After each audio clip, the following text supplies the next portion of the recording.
Good evening, everyone. It is now 6 p.m. on August 15th, and this is the Bel Air Beach City Council work session.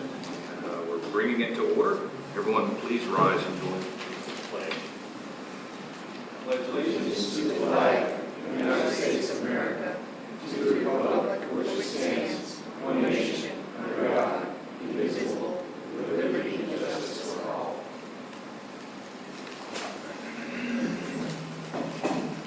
Mr. Patty, would you please take roll? Councilmember Frank Banker. Present. Councilmember Leslie Notero. Here.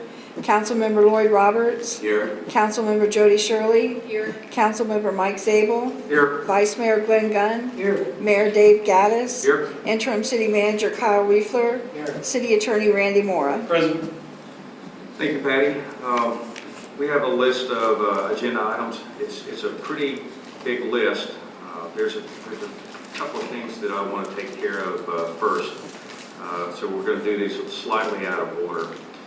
One of them was to discuss support of resolution for the PSFRD, and they are here tonight. I don't think we're going to be able to do that resolution, and I'm going to go to the city attorney to explain why, and then while they're here, we'll let them take any questions we may have. Thank you, Mr. Mayor. While it's admittedly an open legal question as to whether the council could adopt the resolution, I would advise against doing so. Historically, there's been a statute, 106-113, that concerns electioneering.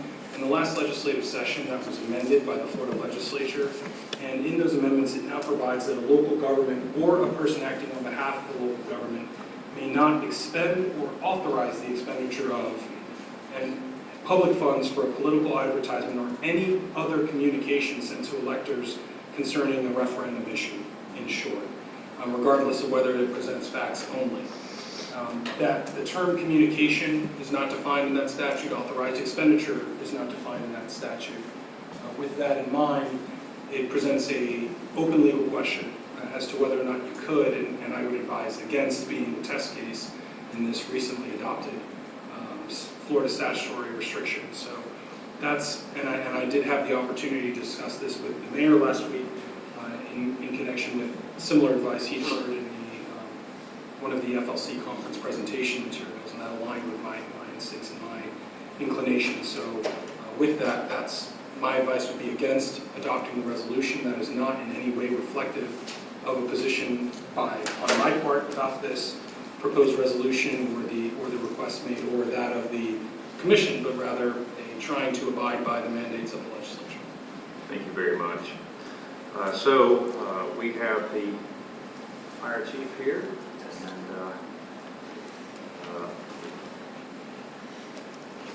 please come up to the podium and give us your names and your title, and then we'll give you a few minutes, and then we'll take questions from the council. Right. Thank you, Mayor.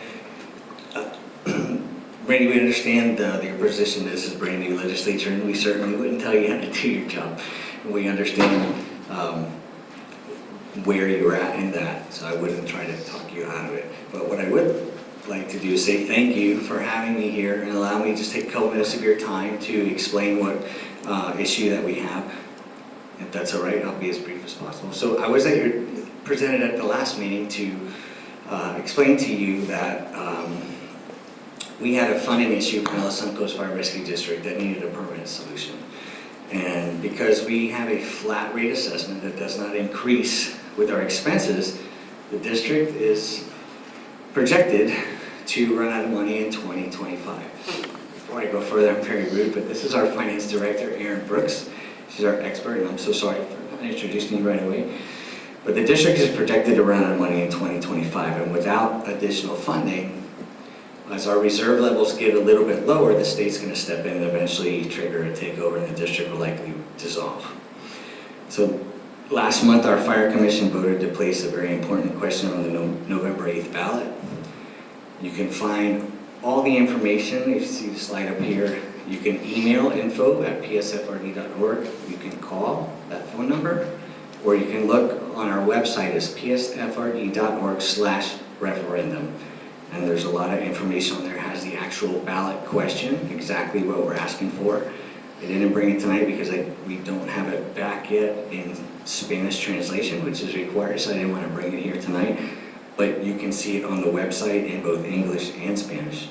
But basically, we're going to the voters asking for a 0.67 millage rate that cannot be increased past a 0.67 millage rate. Aaron and I worked very hard. We did a 20-year projection on all the things that we absolutely must have to survive, and that includes firefighters and fire stations and capital equipment such as fire trucks and protective equipment, paramedics, and training. We didn't put any of our desires, we only put in the things that we absolutely need to come up with the lowest number, and that's a 0.67 millage rate. Now, I can't tell you what you would be charged if we weren't here, but if your adjacent areas are charging 2.61 mils and 2.91 mils for the other fire departments that are surrounding your city. So that comes out with, even with our flat rate and the 0.67, comes out to double or triple the amount that you would pay if we weren't here. And you're not gonna, I can tell you as the fire chief, you have your own fire department with us, and you do get personal service from here. And Excuse me. Can I just interrupt a minute? Yes, I'm ma'am. being told that the audience that's online cannot hear. Uh-oh. Is our sound on?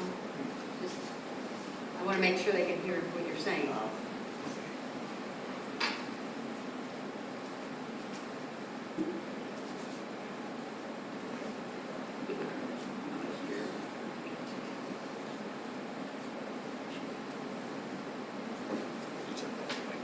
No. Oh, it's okay. Yeah. Okay, no problem. Go ahead, put it back. All right. Okay. So, God, he had to take the slide off, but I left my cards and Aaron's cards on the table back there. I want everybody to be able to access this information, so at the end, when I'm done, I'll be here if anybody has any questions. So that's what we are asking for to go to the voters.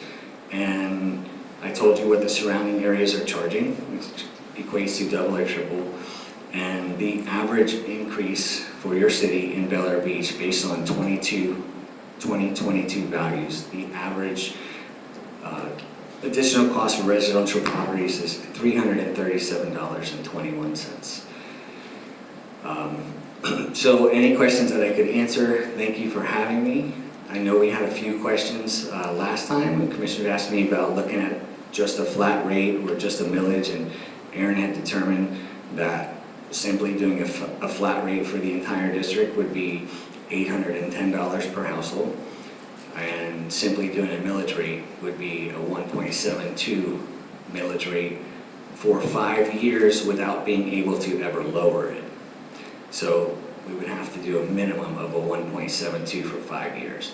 So we're asking just for a 0.67 millage rate that cannot be increased.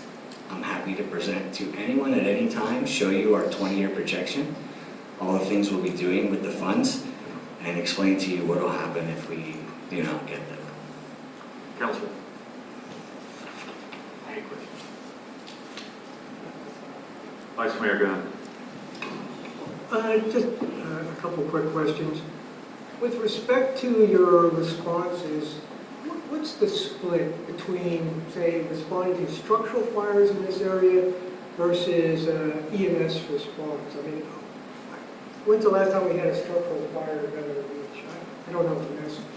Well, typically our fire-rated responses are 20% are fire-related and 80% are EMS-related, and that's pretty much standard in Florida for the EMS space. Now, that's because a lot of good things, right? We have better building codes, we have fire inspection, we have fire prevention and education, different construction nowadays than they did in the past, and we have things such as fire alarms and sprinkler systems, things like that. So it's 80% generally is EMS related and 20% is fire related. But we do, the Pinellas Suncoast Fire Rescue District, we do provide the fire and EMS service to Bel Air Beach.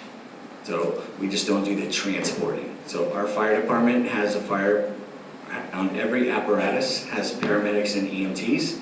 When you have a medical call, they're first on scene to treat, stabilize, and sometimes transport, but for the most part, Sunstar unit is contracted with the county and they do the transport. There are times when the fire department does the transport though. So do you have any Bel Air Beach specific?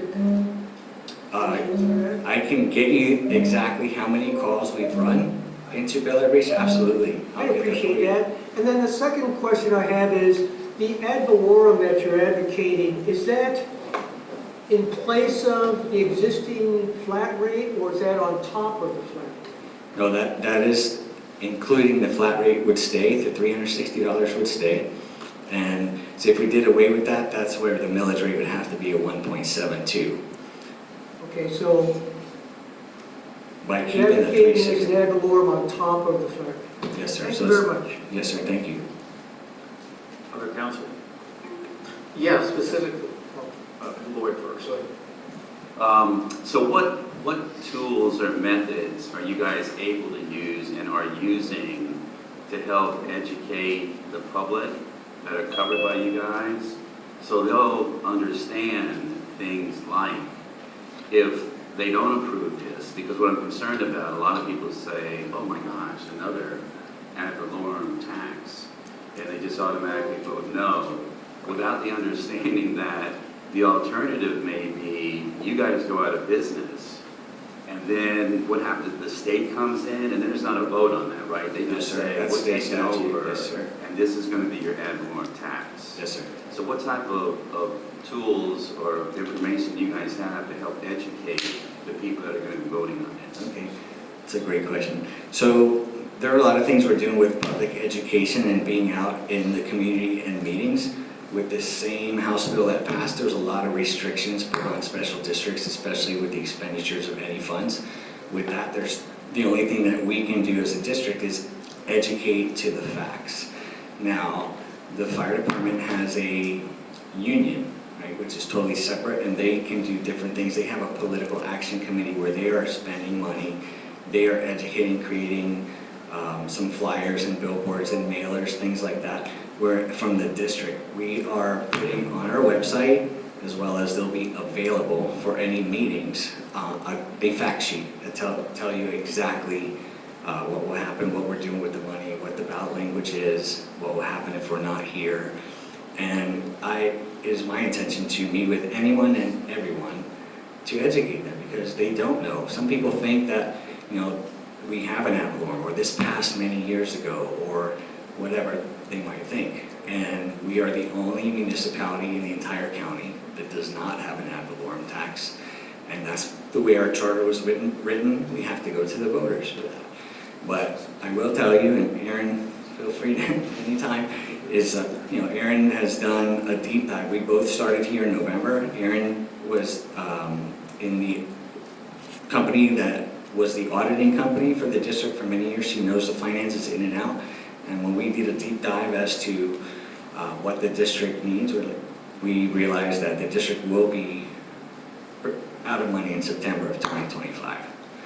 And again, your surrounding areas are charging 2.6163 mils and 2.9132 mils. So even with the $360 flat fee, it's still 1/2 or 1/3 of what those rates would be.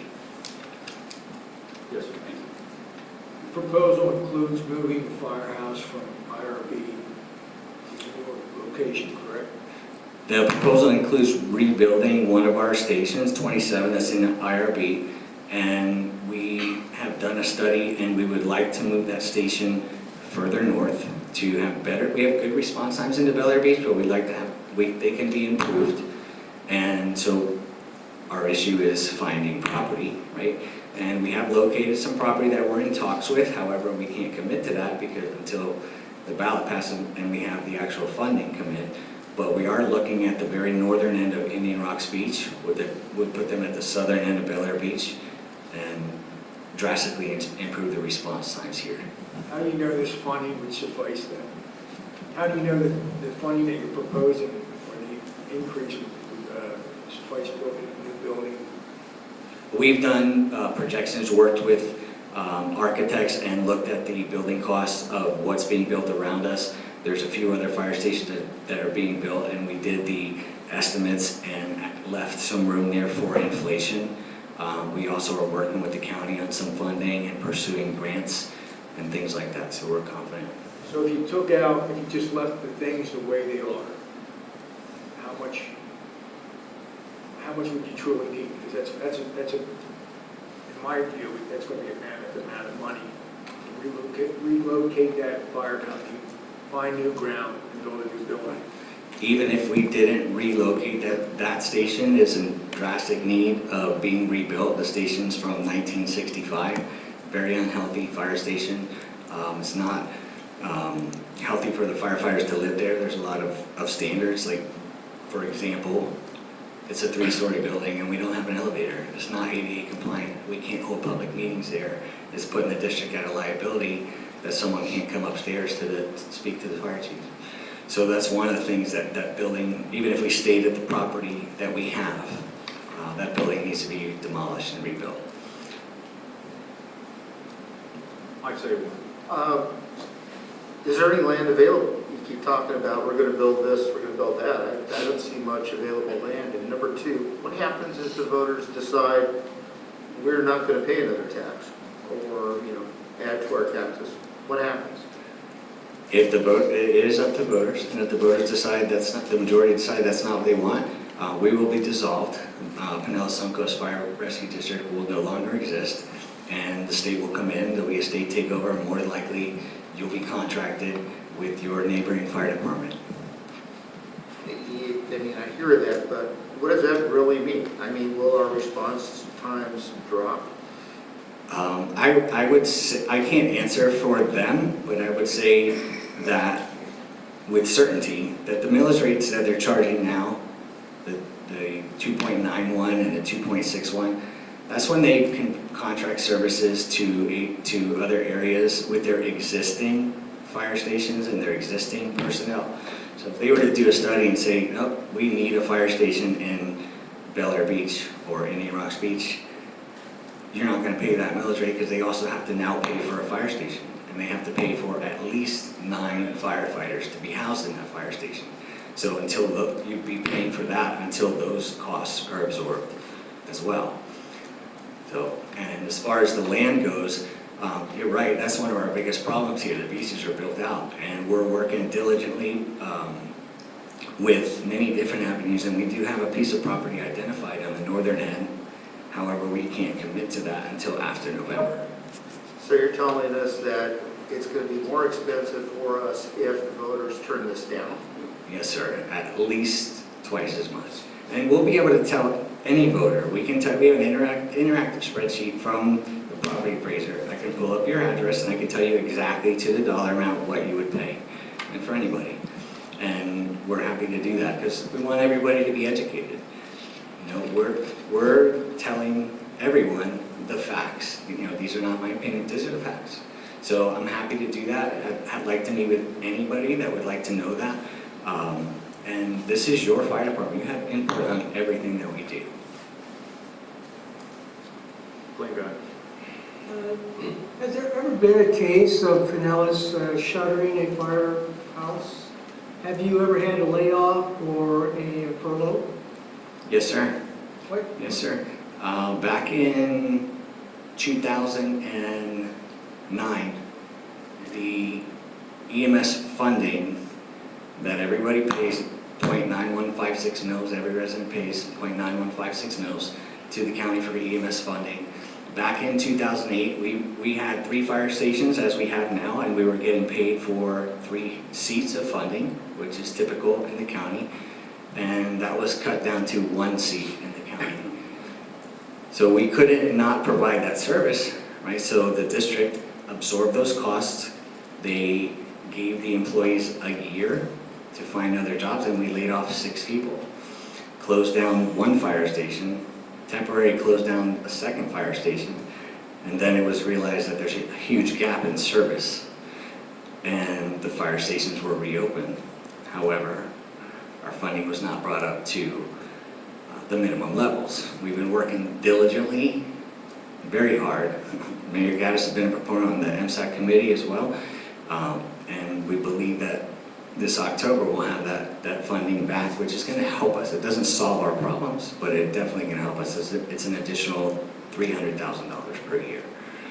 So that's what would happen before 2025, before we're totally out of money, is there would be a reduction in personnel and a reduction in service.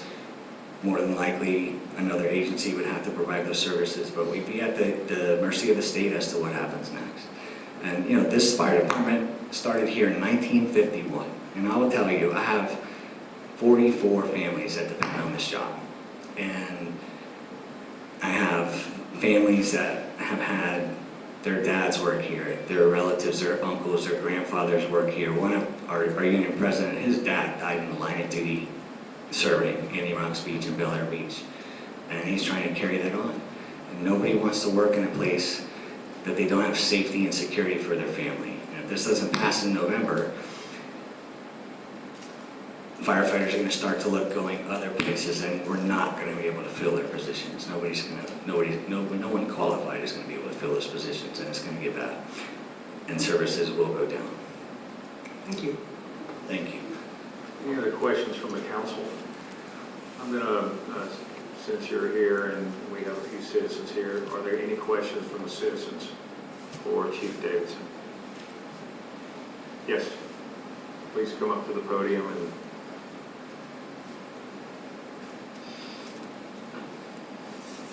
John Hansen, 22nd Street. It's not a question, it's a piece of information. Depending on the rating of the fire service is contingent on your homeowner's insurance premiums. So if the Dallas Suncoast goes away and we wind up being contracted out and response time is lengthened, insurance companies get this information and we wind up paying more premiums. So that's something to mull over going forward. But I'm not for wanting to pay more taxes. I put out too many fires at sea. I know what they go through. I would support it. Thank you. thank you very much. Bear in mind that this is not something we're voting on as a council. This is something that's going to appear on your ballot later, and we're not supporting one way or the other as a council, but as individuals, we all can speak our own minds. So, any other comments or questions from the citizens? No? Thank you very much, Chief Davidson. I appreciate it. Thank you all for your time, and I'm more than welcome more than happy to come back anytime you welcome me. And I did leave mine and Aaron's business cards on the back. If anybody'd like to contact us, thank you very much for your time. Appreciate it. Thank you. And Thank you. Vice Mayor, I'll get that information for you right away. Thank you. Okay, we do have another hot topic, which is the buoy situation. I would like to take care of this one next, and then we'll take the rest of the topics in order. That would be item 3, discussion of the Gulf of Mexico safety zone. City Attorney Mora, you did some research on this. Would you like to take the floor, please? Happily, Mr. Mayor, and thank you for the opportunity, Council, to speak with you on this. Over the last 2 weeks, you've received some correspondence from me concerning what is alternatively described as the safety zone issue, the buoy issue, the FWC issue. Choose your moniker, the result is the same. In this, and Kyle's working in the background to make sure that the guests can hear us on this, but I'll speak to that in a moment.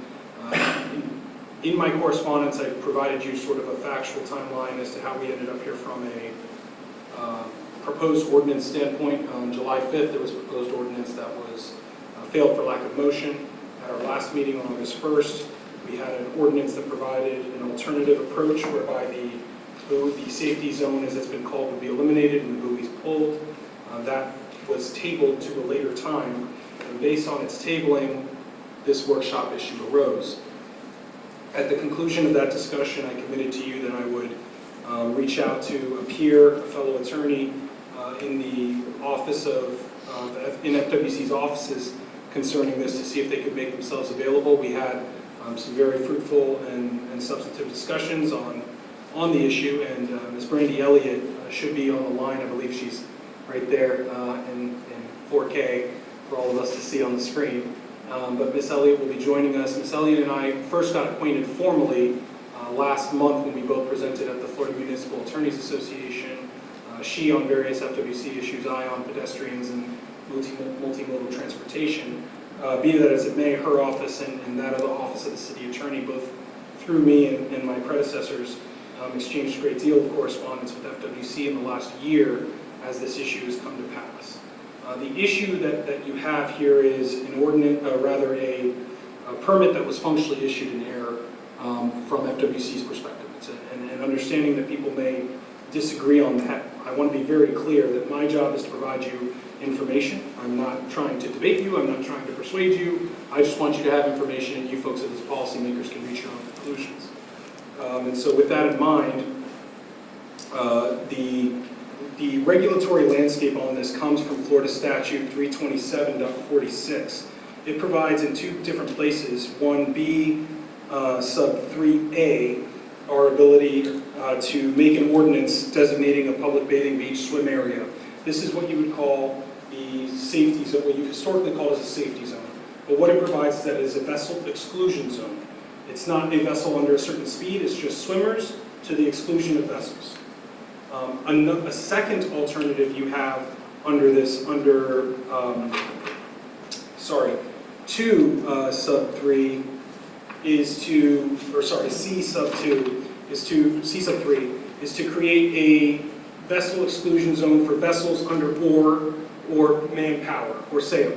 And in order to do that, the first one, the vessel exclusion zone altogether, you have your discretion as legislators to just establish that. If you're going to do a vessel exclusion zone for power under oar or sail, you have to provide competent and substantial evidence. That threshold, candidly, is fairly low, but you have to have some evidence of the uses in your community and justifications as a policymaker for reaching that, and FWC evaluates that. The third option is to not regulate it at all, and then your fourth option is some combination thereof, much in the same way that the July 5th ordinance had proposed. There is an ability, as you see, if you were to look to 32746, you would see language about ordinances establishing a slow speed minimum wake or numerical speed limit. The conditions for that are that it be within 300 feet of a confluence of water bodies presenting a blind corner. We don't have that in the open Gulf. Alternatively, that if that area is subject to unsafe levels of vessel traffic congestion, that is a higher showing than we do have boats here. All of Florida's coastline has boat traffic to show that that is that you're subject to unsafe levels of vessel traffic would likely be a higher showing. The second is that it is subject to hazardous water levels or currents or containing other navigational hazards. Again, general environmental factors like riptide exist throughout Florida's beaches. Simply the fact that we have observed riptide or strong currents in our beaches and beachways likely would not get you there certainly from an FWC perspective. And also an area that accident reports, uniform boating citations, vessel traffic studies, or other credible data demonstrate to present a significant risk of collision or significant threat to boating safety. And again, we have no such documented evidence thus far on that issue, understanding that low wake buoys have been present historically. So that's a little bit of the landscape from a regulatory standpoint. Again, this body considered ordinances 2202 and 2203, and so and I circulated additional materials. One of the other bases for alternative buoy arrangements is if there is a dock or loading facility, and I presented a decision of the Department of Division of Administrative Hearings to you in my materials that sort of where FWC was actually attempting a fairly liberal interpretation of what a dock or loading facility was, and the Division of Administrative Hearings said no, that was, in doing that, it was an unlawful delegation of the legislative power. Basically, they were reading too liberally, and that was not permissible, according to the Division of Administrative Hearings. This is, I understand, a sensitive issue for some in the community, a passionate issue for some. I want to be very clear, as I am in all my communities, I am not a policymaker. The 7 of you are. I'm here to provide you information and resources, and to that end, Ms. Elliott is also available on the line. Ms. Elliott will not be making a presentation. She is here as a resource to us to provide either FWC's perspective on the matter or answer your other questions about vessel safety as it relates to FWC policies. And if Ms. Elliott, if I've mischaracterized that in any way or failed to add sufficient caveat, please let me know. Okay, she's shaking her head, so we're good. All right, so with that, Mayor, I would tender it back to you. Of course, I'm available and Ms. Elliott are available, is available for your questions, and I ask that we just, keep the conversation going. Thank you very much. We're going to start discussion with the council. Eventually, we will take citizen comments, and then we'll come back to the council. Citizens, bear in mind that this is not a back and forth conversation. Your comments are welcome, but they're just comments for us to consider, and just so that we can keep the conversation flowing and come closer to making a decision at the next regular council meeting. We will not be voting on anything tonight. We're just having a discussion. With that being said, any questions, comments from the council? Frank Baker. Well, going over what Mr. Moore said, I can't understand how a permit is issued in error when Bel-Air Beach contacted FWC September 19.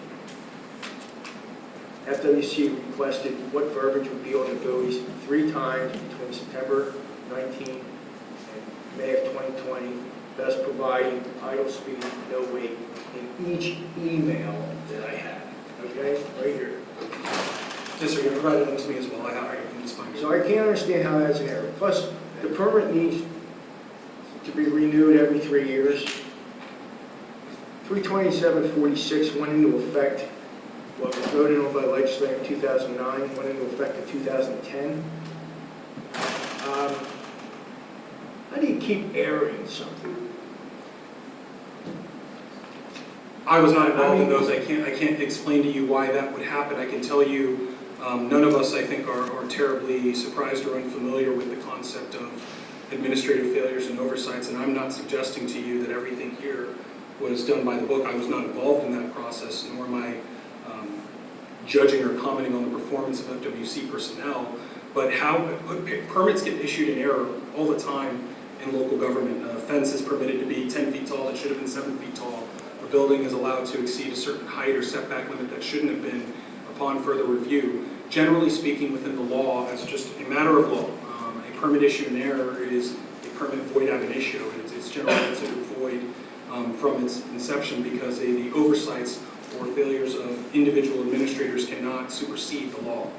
So I'm sympathetic to and understand the point you're making, and again, I'm not debating you.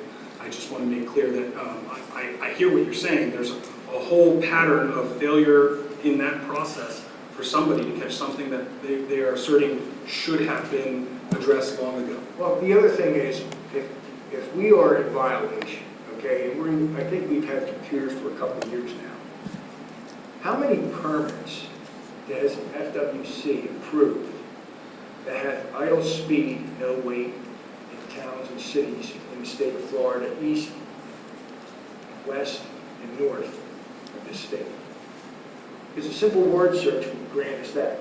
We can go right out the street and find some, all right? And FWC has not addressed any of those.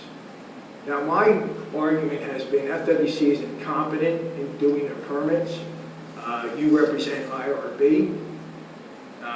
They actually requested IRB to send them a picture of their permits rather than getting off their lazy butts and going out with one of their patrol boats and examining the buoys themselves.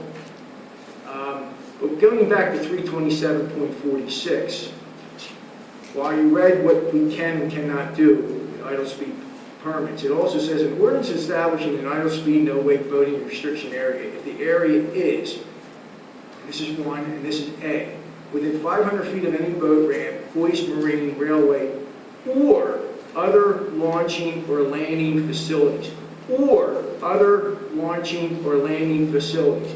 We've had a landing facility from 19th Street to Harrison Avenue longer than I've been here. I've been here 8 years. It's probably been established at least 20 years when that permit 01-020 went into effect. So we've established a landing facility for 2 decades. I'd like to see a court tell us that we have to remove a safety markers, okay, when we've had a landing facility for 2+ decades. And this is my argument that we should be addressing the court. I wrote to FWC, I've asked them to take this to an administrative law judge, which the permit said. They arbitrarily denied my request. This council has the ability to take them to court, get a cease and desist on their actions right now, and leave these buoys alone. Mike Zabor. Yeah, looking at this, and I'll tell you, I know a lot of voters. Frankly, the people in this, community are very nice. They understand that currently, the way it stands, you can drive that boat very safely, very slowly, no weight, in this area. But that's not the only people off the beach. We have high-speed vessels, and I'll tell you from experience, I've driven them professionally. You cannot stop them. They are people from outside the community. They're going at least 40, 45 miles an hour. You cannot stop one of those vessels. And the only thing keeping them out of the swim lanes are, frankly, the buoys.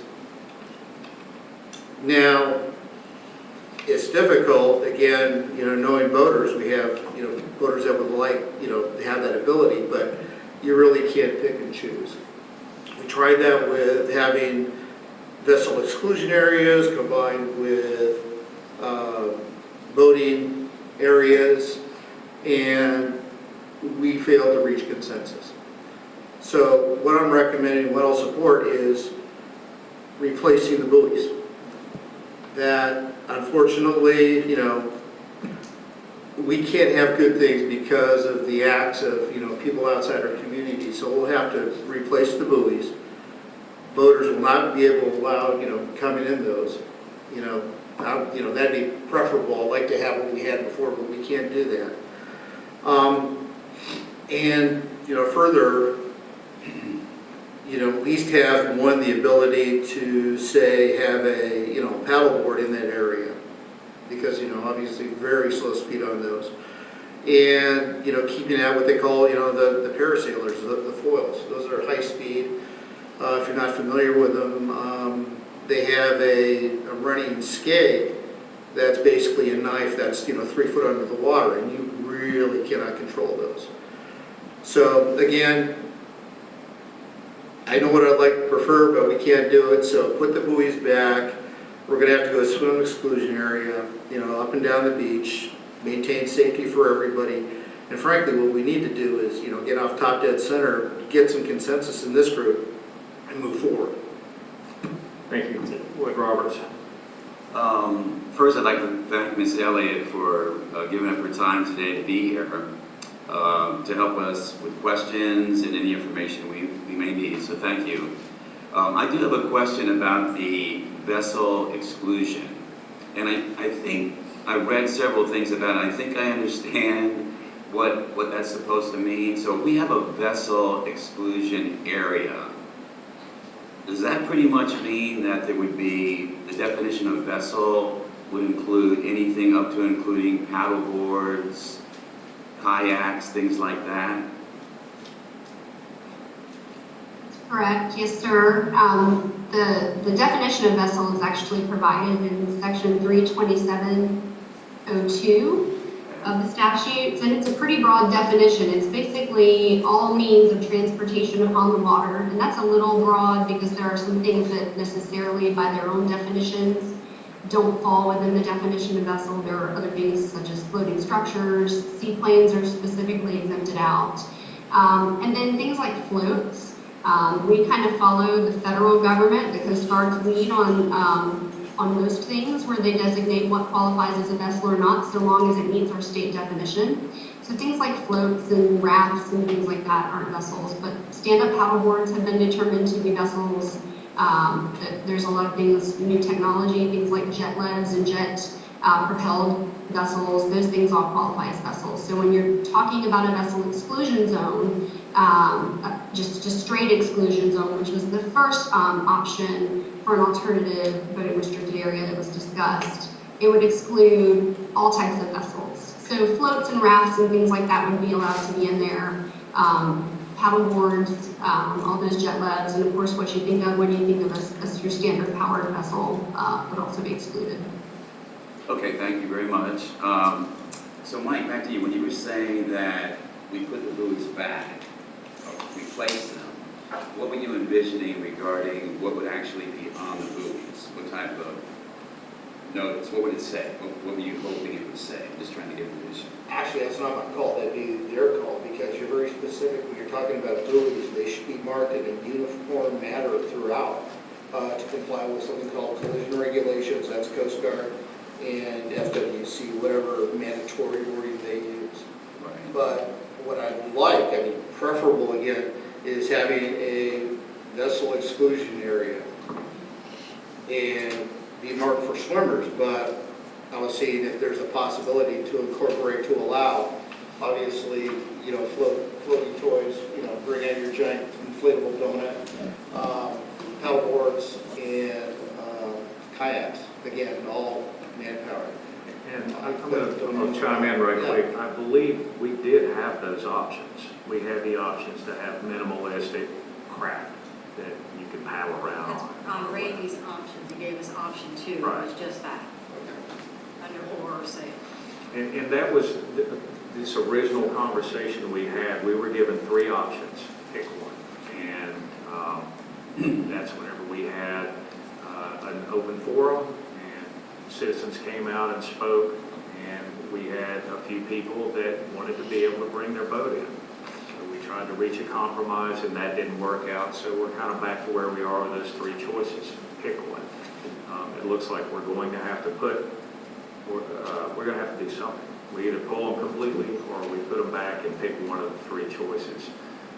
So that's kind of where we're at. We definitely, I mean, at least in my version, you know, I would find anybody that wants to remove them totally.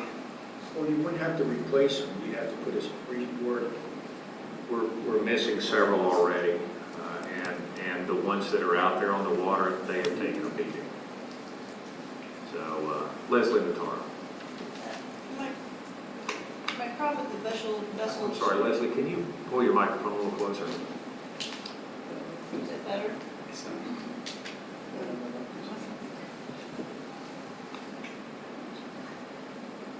Okay.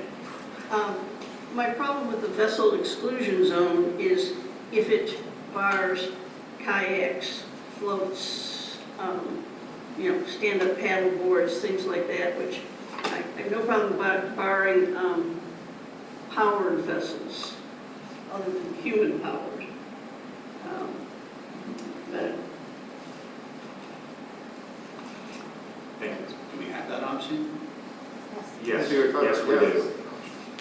So to be clear, the second option is generally allowing vessels under power of man of oar or sail is the language in the statute. The code elaborates that to be basically man-powered things.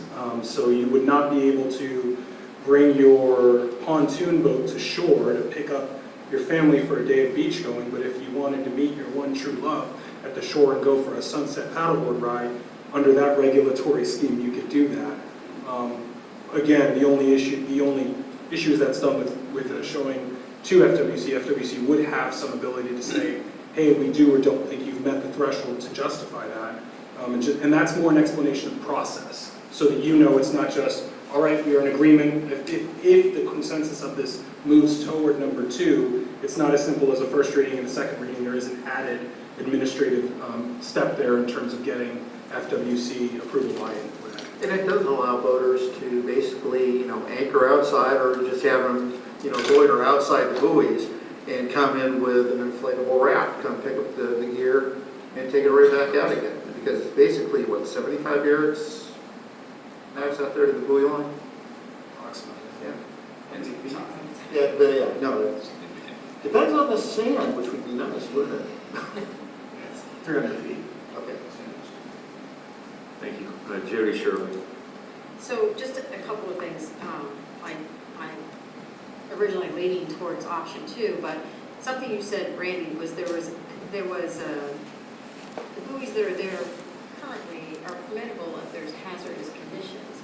And I'm speaking of the sand, there are many areas where it's ankle deep, especially at low tide, almost to the buoys. So to me, that is hazardous conditions if you're in a vessel. Clearly, you want a no-wake zone, or if you had a boat inclusion area. So I'm not sure, I kind of missed, you were kind of glazing over it, saying it, speaking very quickly, and I missed what you were saying, but there was some areas where we're talking about hazardous areas. And I guess that's how they get away with it in intercoastal waterways, because these buoys are all over the intercoastal waterway.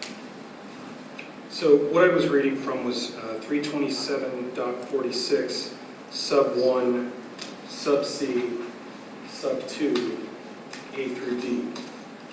And so in that language there, what it says is municipalities and counties have the authority to establish by ordinance the following other boating restricted areas. And sub 2 is an ordinance establishing a slow speed minimum wake or numerical speed limit, and it was subject to those conditions I read, A through D. I don't know if Ms. Elliott can speak to whether conditions like the ones you just described based on sand level or otherwise have been, from FWC's perspective, ordinarily qualify or don't, or what sort of factors they consider. Ms. Elliott, is that something you can elucidate at all? So let me just generally provide a little more information because I think it'll be helpful. So I would say that you don't have to do the entirety of your jurisdiction or even one stretch of your jurisdiction with only one type of these boating restricted areas. So you have the option to create a vessel exclusion zone for a certain stretch, and then create a zone where you allow vessels that are under sail or oar, and exclude motorized vessels. And then you might have an area that's not regulated at all, so that powered vessels can, essentially go from the shore out to open water. And so you're not, I just want to be clear, these are options that you can use, but you can cuddle them together in a way that makes sense to you. It is a very low threshold, as my colleague was pointing out, Randy. There are two types of boating restricted areas that are permissible by local government in that section that he was talking about, chapter 327.46. There are a list of specific types of boating restricted areas that local governments can create in subsection 1B, and those are areas that can be created by cities and counties without any consultation with FWC at all. And the swim zone option is one that falls under that category. Our only rule at FWC, if you decide to create a swim zone where you exclude everybody except swimmers, a vessel exclusion zone, our only rule would be to permit your markers to make sure that they are, as you mentioned a moment ago, and I'm sorry I can't see very well because it's very small, but as one of you mentioned a moment ago, markers are uniformly created. And so our role is to create a permit that makes sure the language is consistent, the markings are consistent with both the state and federal waters. And so we just make sure that you have that ordinance in place and that it's marked appropriately in accordance with that general criteria. But there's another whole list of options in 1B. We call them 1Bs. They're the types of boating restricted areas that local governments can create unilaterally without consulting with FWC. The situation, however, is that there are categories, and a lot of them are built based around types of infrastructure and other things that are presently in your jurisdiction. So for instance, you heard about one where you could establish a boating restricted area that would control speed around launching and landing facilities. That's one example. So you have to have a launching and landing facility that meets that definition. And then when you have that, without consulting with FWC, if it's there, then you can create a boating restricted area that would be idle speed no wake within so many feet of that area. So there's a list of acceptable options. When it's something that falls outside of that, they're not permissible. There's a section 327.60 of the statute actually says you cannot enforce or continue in effect any ordinance that's in conflict with this chapter. So that's why pre-existing statutes are very clearly problematic, even if we got them wrong, and we did.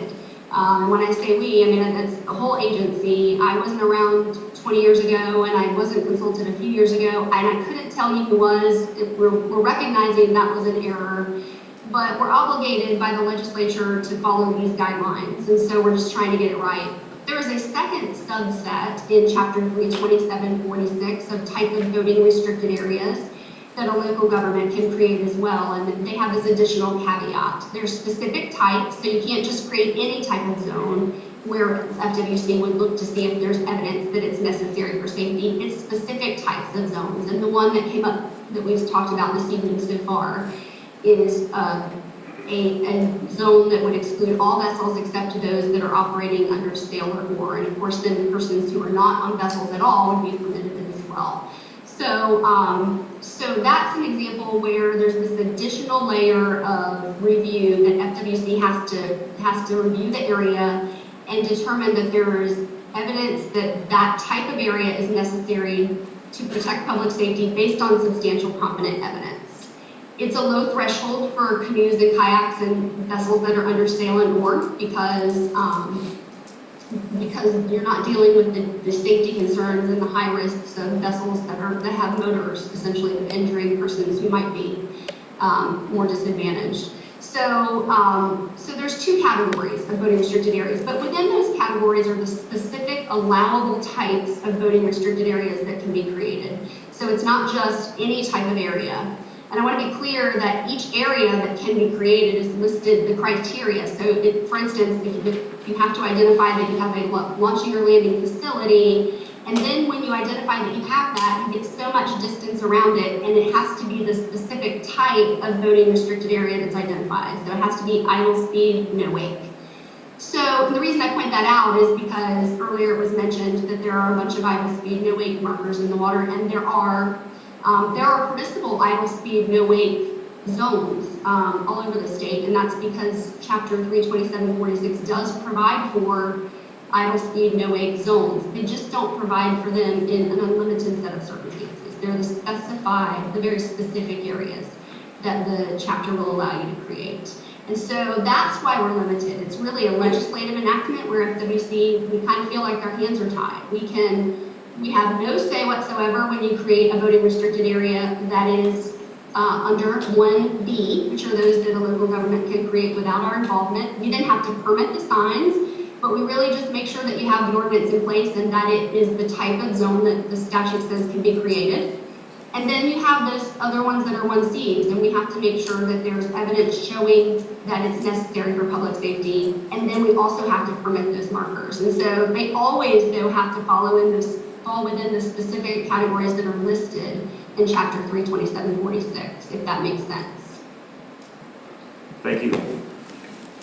Jody, Shirley? I couldn't hear a good portion of what she was saying because it was echoing, so I'm not sure that I'm completely clear, but maybe you can memorialize some of it. Ms. Elliott was functionally restating, what we've talked about, in sort of, as we say in the law, according with, providing the accord to citation, saying, I agree with this, and here's the basis for that. My one question is, inasmuch, and this is lawyer to lawyer, Ms. Elliott, inasmuch as 32746C, where there is conditional approval based on certain circumstances, sub 2, that includes the slow speed minimum wake, there's an A through D conditions. Do you know if FWC treats those as conjunctive, or is it any one of them is sufficient to establish that basis? That was not clear to me on the statute. I think that might help me inform the answer to the council as to whether that option is viable or not. It is any one of them. And there's also, for your use, Randy, just so you'll have it, it's chapter, it's in 68D of the Florida Administrative Code kind of expounds on that, the types of evidence that can be presented for review, and so that'll be helpful as well. I may have shared that with you, but if not, if you go the route of a voting restricted area that's under 1C, that will be helpful. Understood. What did she say? What she said was, the answer to my question was under the 2A through D for low wake, there's 4 requirements there. They are disjunctive, not conjunctive, meaning you only need to establish one of them, not all 4 of them, by competent substantial evidence. These statutes that are articulated for purposes of administrative agencies are often expounded upon in Florida's administrative code. Florida's administrative code is how these get clarified by agencies through the Chapter 120 rulemaking process. And what she was advising me, and by extension you, is if we go the route of any of the provisions in Section C that would require FWC approval, that we may wish to look to the Florida Administrative Code as we endeavor to do so, as it may provide us some guidance on what is or is not viable in that regard. So you're just saying 2 to D, or are you saying 1 through 2D? There were 4. 2A through D, you need A, B, C, or D, not A, B, C, and D. Okay, how about number 1? Any of those? Number 1 is an ordinance establishing an idle speed, no wake boating restricted area if the area is within 300 feet of a confluence of water bodies, presenting a blind corner, a bend and narrow channel or fairway, or such other area if an intervening obstruction to visibility may obscure other vessels or other users of the waterway. I don't think anybody's contending that's the case with the No, I'm ordinance. talking about 1 below that, 1 through A, B, C. Any of those are met? Is it? I don't believe we're reading from the same sheet of music, because after C1, it goes C2, and 2 has a sub A through D, and then you get 3A and B. And my apologies to the public and my counsel, as I know this reads like alphabet soup. This is the joy of statutory interpretation, and why lawyers are often considered gluttons for punishment. Still not reading from the statute. I was going to say, but we also didn't address the fact that I was talking about the shallow waterways, and is that hazardous? Does that meet one of the qualifications for keeping it in a wake zone?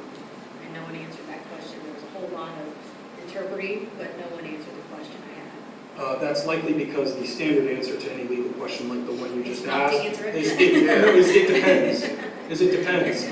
Potentially, we could establish that. We would have to provide some competent substantial evidence if we're indicating it's a hazard, and that's not simply our subjective test of, well, I was standing there and I felt like I couldn't handle it. That seems dangerous to me. That's not really the test. There's going to be some kind of objective element. We will have to establish an understanding all of our respective sensibilities are different. And I understand you're saying I want some predictability in the policy-making process. You're in a vessel, Mhm. you hit the bottom, that's pretty hazardous and that's pretty cut and dry, there's no interpretation. If you're in a vessel But I don't and know you if run that's, around. I hear that, I don't know if that's It a also- hazard it's seeking to address. It can also be construed that the mariner was basically operating not really within the constraints of their craft. That you failed to take into consideration phonometer conditions, wind speed, shear, tides, the whole marching order. I do have one question though, is specifically, I think you're alluding to a landing area. My understanding, we do not have any physical boat landing areas or offload areas on our beach. Is that correct? The only one I know of, really, they're on the bay side. So we don't even need that. Nothing on the Gulf meets the landing facility. If we had the landing facility, we would be able, and this is where the difference comes. Yeah. We may be able to get there, if we had the landing facility, for your purposes, the difference would be you could regulate without FWC's input on the matter. Right. Absent the landing facility, we may be able to get there if we can sufficiently show 2A through D that I've referenced a few times. And again, that it is either within 300 feet of a confluence of water bodies, which I don't think we're talking about. No. So we're looking at B, C, or D as our last best hope, if you will. And that would be B, that it is subject to unsafe levels of vessel traffic congestion. C, that it is subject to hazardous water levels or currents or containing other navigational hazards, which Member Shirley is suggesting might be the case, and perhaps we can make that showing. I don't know how that comports with the fact that there are sandbars and varying water levels throughout the beaches, the coastal waters of Florida. And item D, an area that accident reports, uniform boating citations, vessel traffic studies, or other credible data demonstrate to present a significant risk of collision or a significant threat to boating safety. Thus far, I'm unaware of any documented objective evidence, and I understand the factual circumstances that say, well, we've had these buoys, that's why the data's not there. Be that as it may, the data isn't there. So if you are going to proceed in this fashion and attempt to have an ordinance that continues to preserve a no-wake zone, what we would likely have to do is established by competent and substantial evidence that that this area is subject, or any area, again, to underscore Ms. Elliott's point, it doesn't have to be your whole beach. If there's a 200 square feet line or 200 linear feet of beach that have this, we could have a low wake zone in that area and then another area be a swim area. Again, it's any one of these or combination thereof. Forgive me for tapping the mic. So your last best hope, OB1, is that it is subject to hazardous water levels occurrence or containing other navigational hazards, if you're trying to preserve a no-wake zone. That is your last best hope, and it's going to be specific to the geography of the area identified. So if you say your entire beach has that, we will have to establish that. And I'm going to throw a wrench in the works on that, because if we have an idle speed, no wake zone, where it's not safe for boats to come in anyway, what's the point? Why would we bring a boat in to where it's too shallow? It doesn't make sense to even have those signs. And again, I don't know if the hazard is specific to the hazard for the vessel or the hazard for the beachgoer and the swimming public, or the hazard to environmental things like mangroves and seagrass. I've not specifically looked into how that's interpreted. I'm attempting to answer your questions while also feverishly Googling to get there, but that's thus far, I don't know what the hazard has to be to, for, and from. That's fine, I understand. Let's go to Glenn Gunn. We've not heard anything from him on this one. I'll look at it from a different perspective, and that is, rather than start with the statute and we're trying to figure out what we want it to look like, I'll start it from the desired end state. What do I want it to look like? My vision of what I think it should look like is, for the length of Bel Air Beach, there's a hierarchy. And at the top of the food chain, the primary customer is the swimmer. He's the maximum user of the beach. And also what we're trying to do is, we're trying to build this system to reflect who the greatest users are and provide those people the maximum level of safety. So at the top of this hierarchy, you've got the swimmer. Next below that, and again, this is my desired end state. So at the top is the swimmer. The second, I've got paddle boards and kayaks. Okay. Now below that, I've got boats.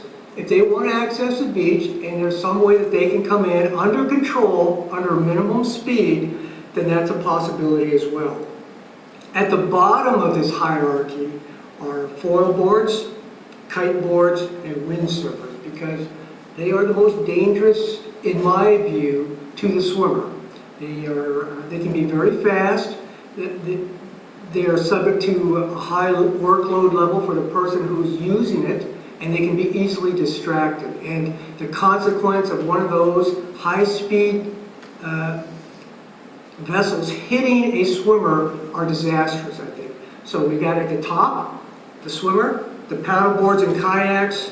We've got boats under control, minimum speed, and then at the very bottom, foil boards, kite boards, and windsurfers. And if they can't access Bel Air Beach, I'm sorry. Again, I go for maximum safety for the swimmer.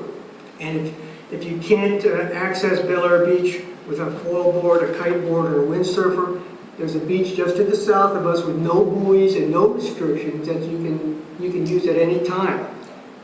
So I go to the city attorney, I go to FWC, and I say, that's my desired end state. I want to protect the swimmers.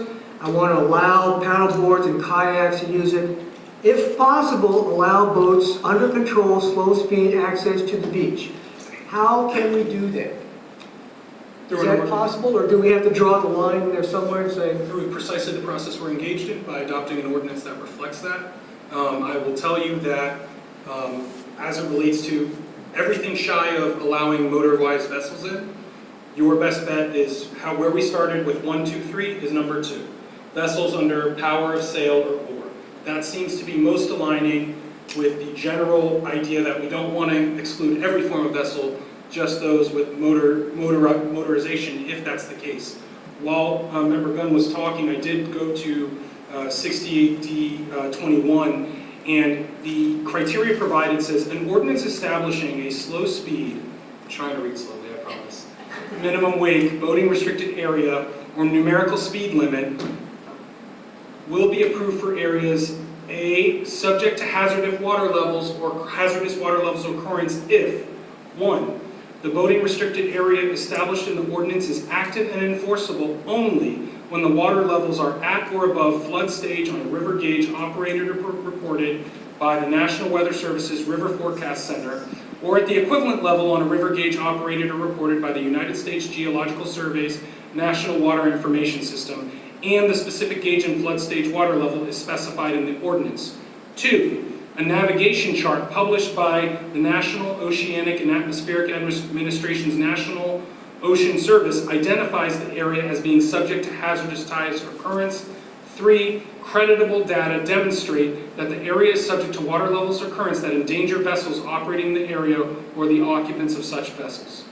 That's the criteria against which that one safe harbor provision, if you will, would be interpreted. So an afterthought for a vessel accessing the beach, under control, low speed is, as I stated before, there's a beach just to the south of us, Bel Air Beach, that has no buoys, and if you want to bring a boat to the beach to load it up, I can't think of a better place than with an adjacent parking lot where a person with a Bel Air Beach parking sticker can pull his boat up to the beach, walk out to the parking lot, and unload his car.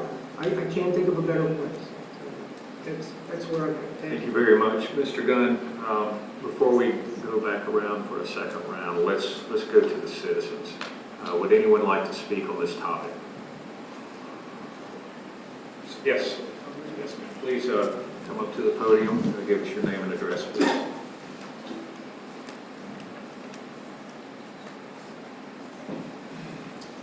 Thank you, Council.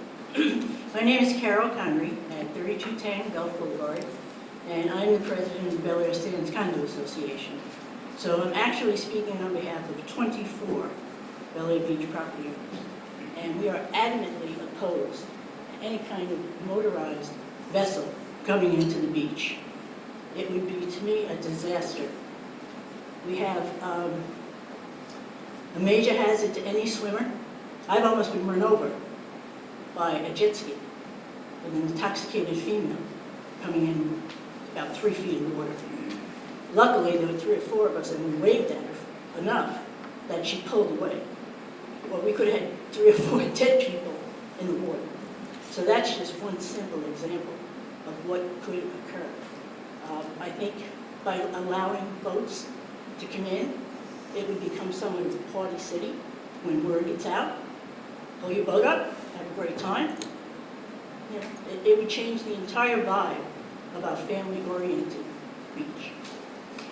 Again, I'm very adamantly opposed, as are all our owners, to having any motorized craft show up on our beaches. I could also see where we could have people decide they want to come on our property.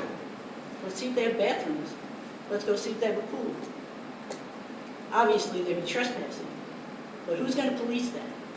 Who's going to police motorized vehicles coming in under no weight? To me, it's a disastrous idea. So please, please, vote against it. Thank you. Thank you.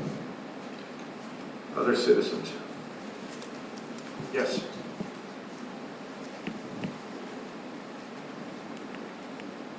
Jane Lochner, 3320 Hibiscus Drive West. Just want to say that no matter what you do, you're going to have people that are going to be opposed. And I know I have one desirement, I won't say it, because you need to make up your minds, but I will stand by whatever decision is made by this board. Thank you very much. Other citizens? My name is Jim Robbins. My residence is in Tampa, 2523 Prospect Road, but I'm a unit owner at 2450 Gulf Boulevard, Las Caracolas, and I represent that condominium association as well as the condominium associations to the south of that, which would be Soli Sombra, Sonrisa. So haven't done the exact count, but I think it's probably around 60 or so condominium units in that combination. Lauren Levy of our condominium group, I think, sent a letter to all of you all expressing our concerns. We've spoken previously. With all due respect to the lady that spoke earlier, motorized vessels, I've been a resident there for now 25 years, in our unit there, have been allowed up to the beach and have, I think, operated safely and have not caused the sorts of problems that were being described. I'm also a swimmer. I'm out there regularly. Our preference would be to try and apply to FWC under, now that I understand the statutory framework better, to try and continue the existing buoys there before you just gave up on that notion, which have worked extremely well for the last 20-some years. And if we have to try and come within the exemption that they talk about with navigational hazards, the sandbars out there right now are at low tide, literally at a 2 feet number. I would, before you took the radical steps of trying to exclude all vessels or all motorized vessels, I would certainly ask that you try and see if you can retain the current regulatory scheme out there within the guidelines that FWC has given you so that we can continue to operate the way that we have. And I want to say thank you to everybody that's here. It's clear everybody is very concerned about safety, about making sure that things operate well, but there's, again, it would be our view that the current scheme has operated well, and if there was a way to continue that, and I think I've heard that there's a possibility forward, I would move forward to try and have FWC tell you why that isn't proper, particularly with the current conditions out there. So I'll stop at that. But thank you very much. Thank you very much. Anyone else? I did my thing. Yeah, it's a picture of my daughter standing by a buoy during extreme low tide. So yes, we do have problems with navigable waters. Thank you. Other comments? Good evening. My name is Fred Mills, and I'm 2450 Golf Boulevard, Unit 1B. I also live in Tampa, but this is our personal, I would say, second home for us. We spent a lot of time there. My wife and I lived there for 6 months as we renovated, and we're out here every weekend. We missed this last weekend because we had a baby shower at our house, but other than that, we go out there. The reports that you're talking about in 6 years that we've owned, I've never seen an incident. And we set up, we have a shade, we don't have a shade, so we set up our tent and we watch. And the boats are very polite. They know how to turn it, they know how to spin a hook, they know how to come in, the power's off. We've seen sailboats go out of there, we've seen paddle boats go out of there. Some of those that's compromising that you guys are talking about in the layers, in the tiers, and how to protect them. I mean, that is important. I mean, there's no question that the beachgoers, the swimmers, that they enjoy the water, they're drawn to it. We're going to be continually drawn to it. It's absolutely beautiful. I mean, my wife and I have a favorite, and that is as we come over the bridge, hit bridge, and because it just isn't, it's just a beautiful view. It really is. I have two golden retrievers, and we walk the bridge. It's 4 miles from our place, over, back. It's a great view. It's everything you want. When we get to the beach, my personal opinion is you're giving up a little too easy with the commission. Okay, you really are. When you get into this thing of permit, and then somebody can say it was issued wrongfully, it was issued this. I mean, in a municipality, you guys face that every time. Here's a building permit. No, I should never have given you that. But so are we grandfathered in? I don't know. We haven't explored that. I mean, it works the way that it is. Okay, it really does work.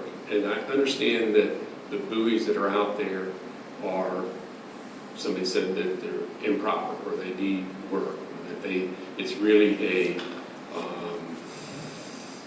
no wake, and we can't have that. But you guys, really, there's something in that 2C, when it's talking about navigable.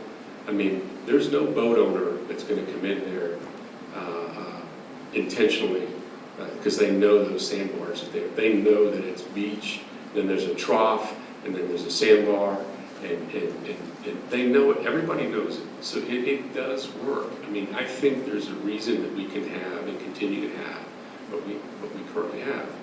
Also, nobody knows what type of buoys. There was a question, even in the council members. What's it going to say? Well, there's a better one. What's it going to look like? I mean, are we literally going to have a 3-foot standing up buoy that's got to come out of the water? I know it's got a 400-pound weight. I know it's got a chain. I know those chains are subject to break. I know because there's ones that are missing. I know you're going to have barnacles. I know you're going to have, other stuff that's there. When the water goes down and you've got a 6-foot chain, how does a swimmer deal with barnacles and everything on the chain? So we're talking about putting other obstructions in the water. So how many buoys? How many? Are we talking 16? Are we talking 18? Are we talking about they're going to be yellow? They're going to be green? Like, what is it that they're going to be? And I don't think members of the council or other members of the public even know what we're looking at that you're going to put in place. I mean, I'd really encourage you to try to preserve what we have. There's a reason why we have it. There's a reason it works. It's there. If we had to, my preference would be to remove them. Okay? I appreciate your time, sir. Okay. Thank you very much. Thank you. Yes, sir. Good evening. Thank you for giving me the opportunity to speak. My name is Eric Newman. Live at 2450 Gulf Boulevard. My family and I have lived at Bel Air Beach since 1980. And in those 41 years, we've never seen any incident between boaters and swimmers. For those of us who own property on the beach, we don't see any reason that we need to trash up the beach with needless buoys. Our hope is that you just let comply with the existing Florida law, and we really don't believe that we need any more buoys out there. Thank you for your time. Thank you. Hi, my name is Cliff Gibbons. I live at 2300 Gulf Boulevard here in Miller Beach. Let me start by just thanking Mrs. Elliott here. Ms. Elliott, you have been very courteous with me, and I appreciate your helping us understand this a lot better, and you've done a great job, and we continue to look forward to working with you. Let me say this. I submitted a public records request as soon as I saw what happened in the last working group back in February. Mr. Gibbons, would you move the microphone closer? And it was interesting. I asked one of the first questions in a public records request, which is, can you show competent evidence of the need for this flotilla of new buoys? I talked to Lynn Reeves ad nauseam about this because he had a lot of institutional information. So the Freedom of Information request comes back, and the question was, how many incidents between boaters and swimmers have there been since this municipality was chartered in 1950? What is the answer? You all know. You've seen this FOIA request. Zero. Zero since 1950. Now, where's your competent evidence? Now, there's a wild speculation here at this group about what's going to happen, but there's no competent evidence to support what FWC is saying and what Randy has said to you today. So we hope that you will reread this letter that Ms. Elliott sent you. And we along the beaches feel very strongly in support paragraph 3 in that latest letter dated April 27th, 2022. So I hope that you will move away from speculation and start talking about facts. Thank you. Thank you. Any other comments from the citizens? Yes, ma'am.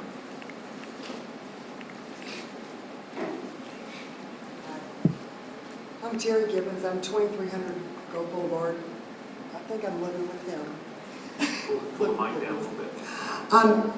This this issue's come up twice now in the meetings I've met and sat in on about possible party boaters. I've lived at this beach and raised our children since 1990. A party boater typically needs a destination. There are no bars or anything like that in Bel Air, number one. The boaters usually go to the islands. And in addition to that, we are blessed to have our Bel Air Beach Police cruising the beach on a regular basis. If there's any partiers that are out of hand, believe me, I've watched, even if you're having a beer on the beach, they are going to step in and take care of that. You should not be paranoid about party boaters. Thank you. Thank you. Any other comments?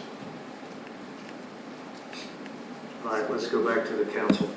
Frank Baker. All right, well, listening to the citizens' comments, the reason there hasn't been any incidents is because you've had buoys out there, in my opinion, for over 20 years. But I believe the other thing was, Miss Elliott, I don't know if it's proper to ask her a question or not. No, we're not doing that. Well, I don't know how many volumes of videos, pictures I sent from Bel Air shores off the beach from 1st Street to 19th Street of children almost getting hit by boats since they removed the buoys. Adults within 5 feet of boats, okay?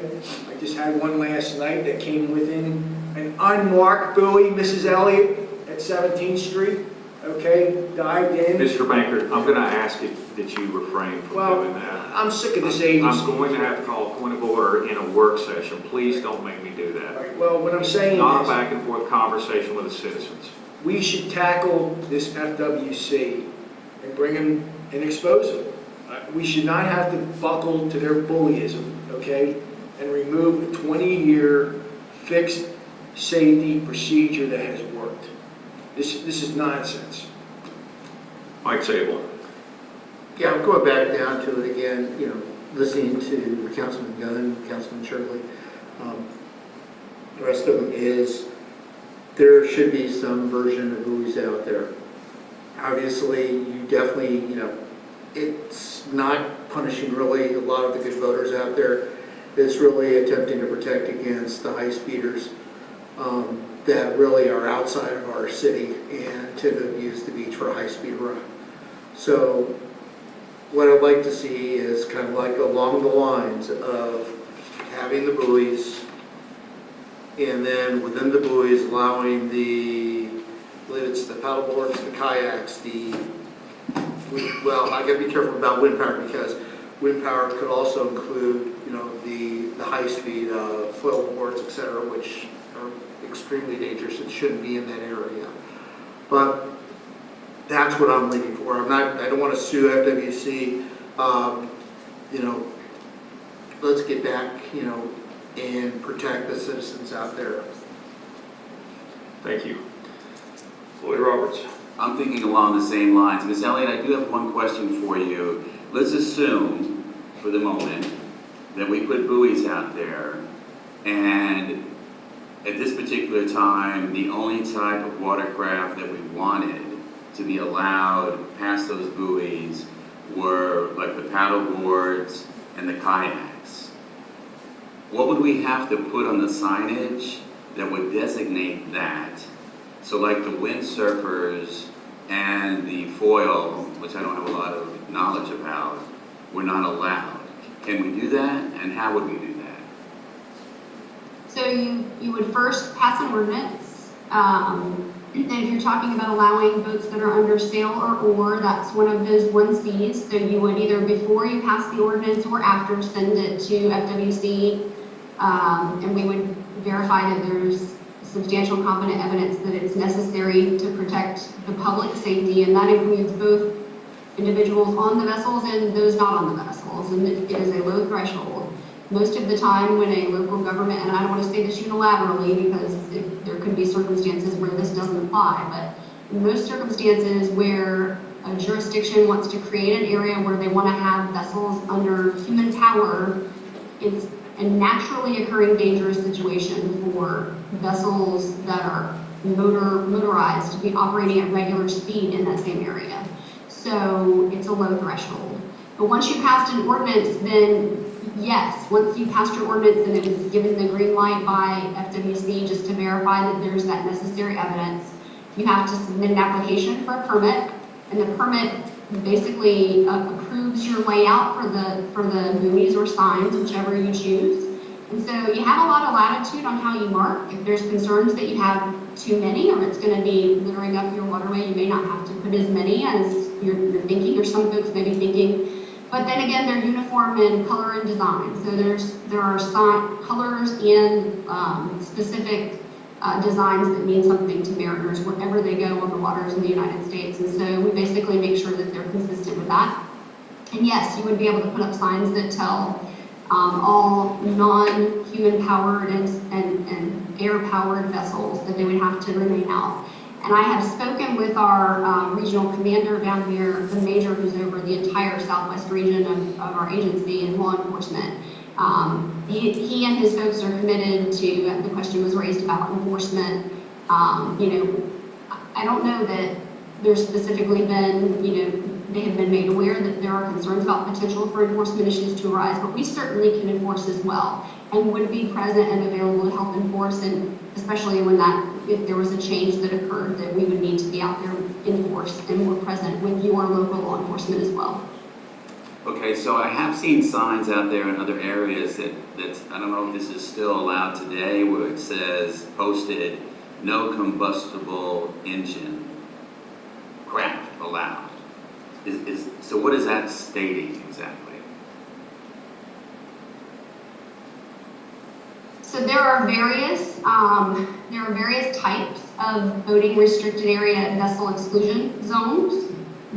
So when you get into under oar or under sail, there are some local jurisdictions who want to be more limiting than that. They want to say some of those are acceptable, some are not, for various safety reasons. And then when they show substantial competent evidence for those, where they make that dividing line, there's different types of those kind of sub-categories, if you will, of vessels under sail and oar that are laid out in the Florida Administrative Code that I explained to your council. And so there are some options for if you don't want to allow all kinds of sail or vessels to be in there. So those signs may look a little different depending on what type of, they may say no motorized craft or vessels, or they may say something about some specified types of vessels that you approve to be in there or not approved to be in there. Okay, because I really think, I know one time we tried to divvy up the beach. I'm not getting a great feeling that that's going to work. It's going to cause too many people that say, well, I'm in a bad area, I live here. I just don't think that's a good solution. And I agree with Councilmember Gunn that, and I know a lot of people that own boats, but if they want to come into shore, there's some beautiful beach there that's just south of 19th Street that have no buoys, and you just come up there, it's great. I'd like to bring it back to Frank Banker, because I had to stop him. But I'd like to remind Mr. Banker that Miss Elliott is not the FWC. She is merely a representative who is here to answer any questions to the best of her knowledge, and I appreciate her being here with us tonight. So that being said, would you please treat Miss Elliott as a guest and ask her a question? Well, she gets her check from FWC, so I want to label it FWC. Miss Elliott, how many pictures and videos have I sent to FWC showing a hazard from boats to persons in the water? In fairness, you sent videos and photos to me. I sent to FWC. And the answer to that question is, I'm not sure. I haven't searched through the records of all of my colleagues, so I can't answer that accurately. But you have submitted some video and photographs that I'm aware of.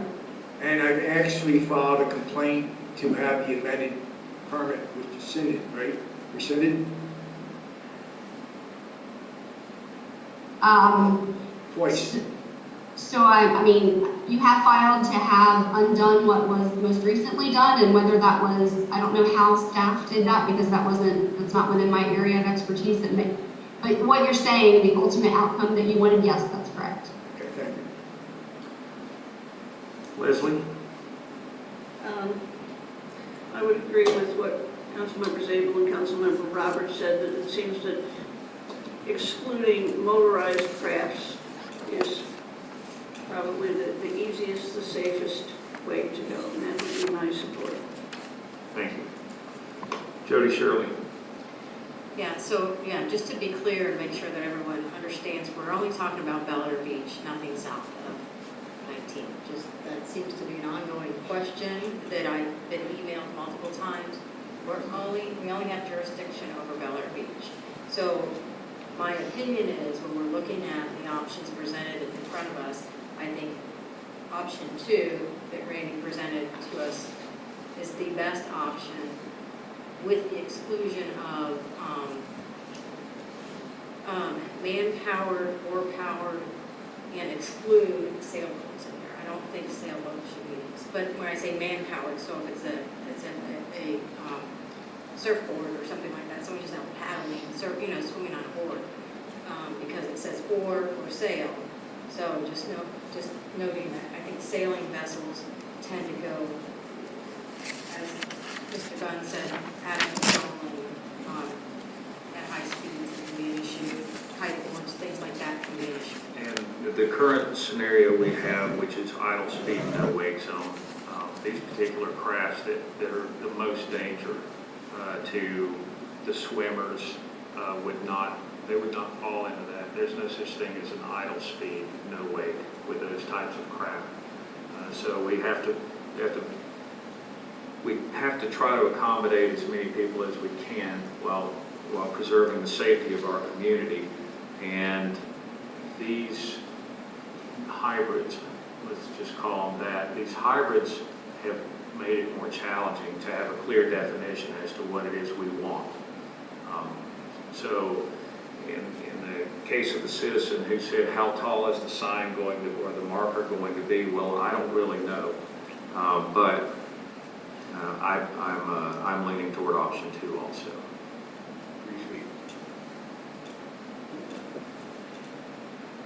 Linda? It sounds to me like option 2 is the easiest bit, obviously. There's no data to support it, but we know that some system of buoys that managed to keep people safe for the last 20 years or something like that. So in the most conservative response, I'd lean towards some system of buoys out there. I do have a question about option 2, which I think is the simplest and cleanest option to go with right now. It's oars, but also for city attorney, question about sail. Is a kiteboard, is that considered a sail, or is that something entirely different? I don't know. I haven't got into the granular elements of each kind of vessel. We have, based on the representation, based on the language in the statute, the administrative code elaborating on it, and the statements from Ms. Elliott today, my understanding at this stage is we have the ability to make those distinctions as long as we can provide a justifiable objective basis for that. And so if we say under power of oar or manpower to exclude wind-powered vessels such as including but not limited to A, B, C, D, for the reasons that X, Y, Z, we may be able to get there. Again, none of this is a fait accompli. I can't tell you how it's going to turn out for sure, because there is another administrative review, but we can certainly endeavor to accommodate the particular concerns of this community and its council. Then that's what I'm in favor of. Option 2, oar-driven, no wind-driven, because I know sooner or later someone's going to be standing on the beach arguing with the sheriff's deputy. That's not a sail, that's a kite, or that's not a kite, that's a sail, or whatever. So I'm all in favor of oars or manpower. That's it. Ms. Elliott, does that sound possible? Thank you very much. Yes, there is actually a category of vessel exclusion zones that are manually powered vessels only. So So that would be the category that would exclude those under sale. And what would the verbiage on the buoy, how would that read? So it's going to have an emblem that indicates it's a regulatory sign, meaning that if you violate the ordinance, there's a penalty. And then it'll say, I'm not exactly sure, but it will say something like manually powered vessels only, or something like human powered vessels only. And then it'll say all the others excluded. It'll have the ordinance number. Are we talking a paragraph? No, and that's why I was hesitant to say that. Those are pretty well honed down so that there are only a few words that mean the same thing universally to voters. To Ms. Elliott's point, I've seen samples because you are not going where no man has gone before. This is, well-treaded ground, no pun intended. So I would say there are samples, I've seen them, it's no combustible engines, nothing under man-powered only, or something like that. What I'm trying to do is get the message to the citizens that it's not going to be a high-rise out there in the water. Correct. There are standardized height limits between 3 and 4 feet, I believe is the exact number. There are sample, as Ms. Elliott indicated before, the signage is going to have to comport to state standardized and national standardized standards for boaters so they know what to reasonably expect. We're not going to have towers out there. It's going to be a wayfaring marker of some sort that provides guidance to vessels. Okay, all right. So to end this topic, I would like to just go around and ask each person what their choice is, what message we would like to give to you.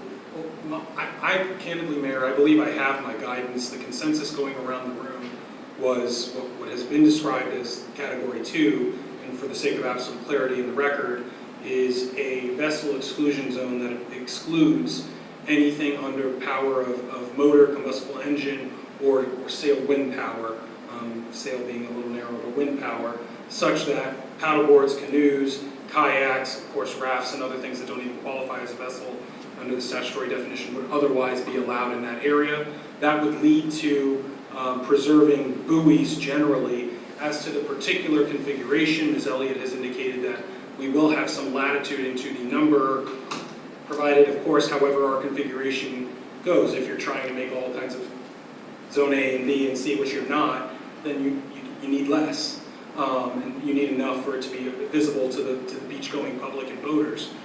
So it's easy, or I shouldn't say it's easy, it's understandable to get caught. The next natural step based on the dialogue to this point would be how many buoys, where are they going, show us the map.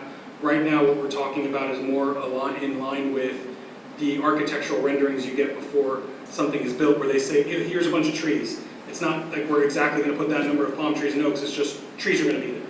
So what the direction we're moving is there will be buoys, what they look like, their number is really secondary to the initial process of getting approved to have a buoy of this sort. And that's what we're going to work towards. And Mr. Riefler, originally we were permitted for 12, is that correct? You're permitted for 16 on the beach side. 16, Yes. and how many do we have currently? 12.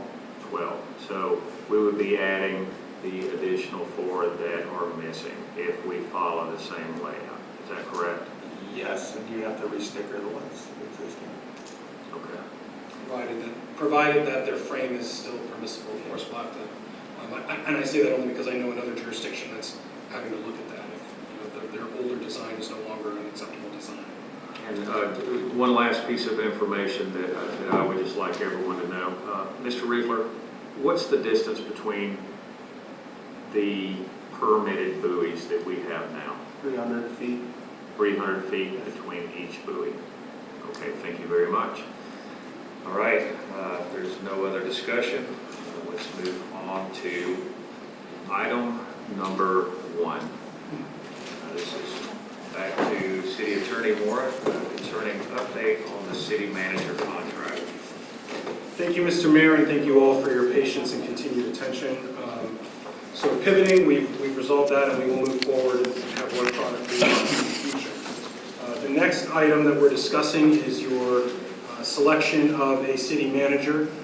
Just to bring everybody up to speed, where we left off at our last meeting, this body, on this topic, this body had agreed to proceed with negotiations with Mr. Ken Griffin to serve as your city manager.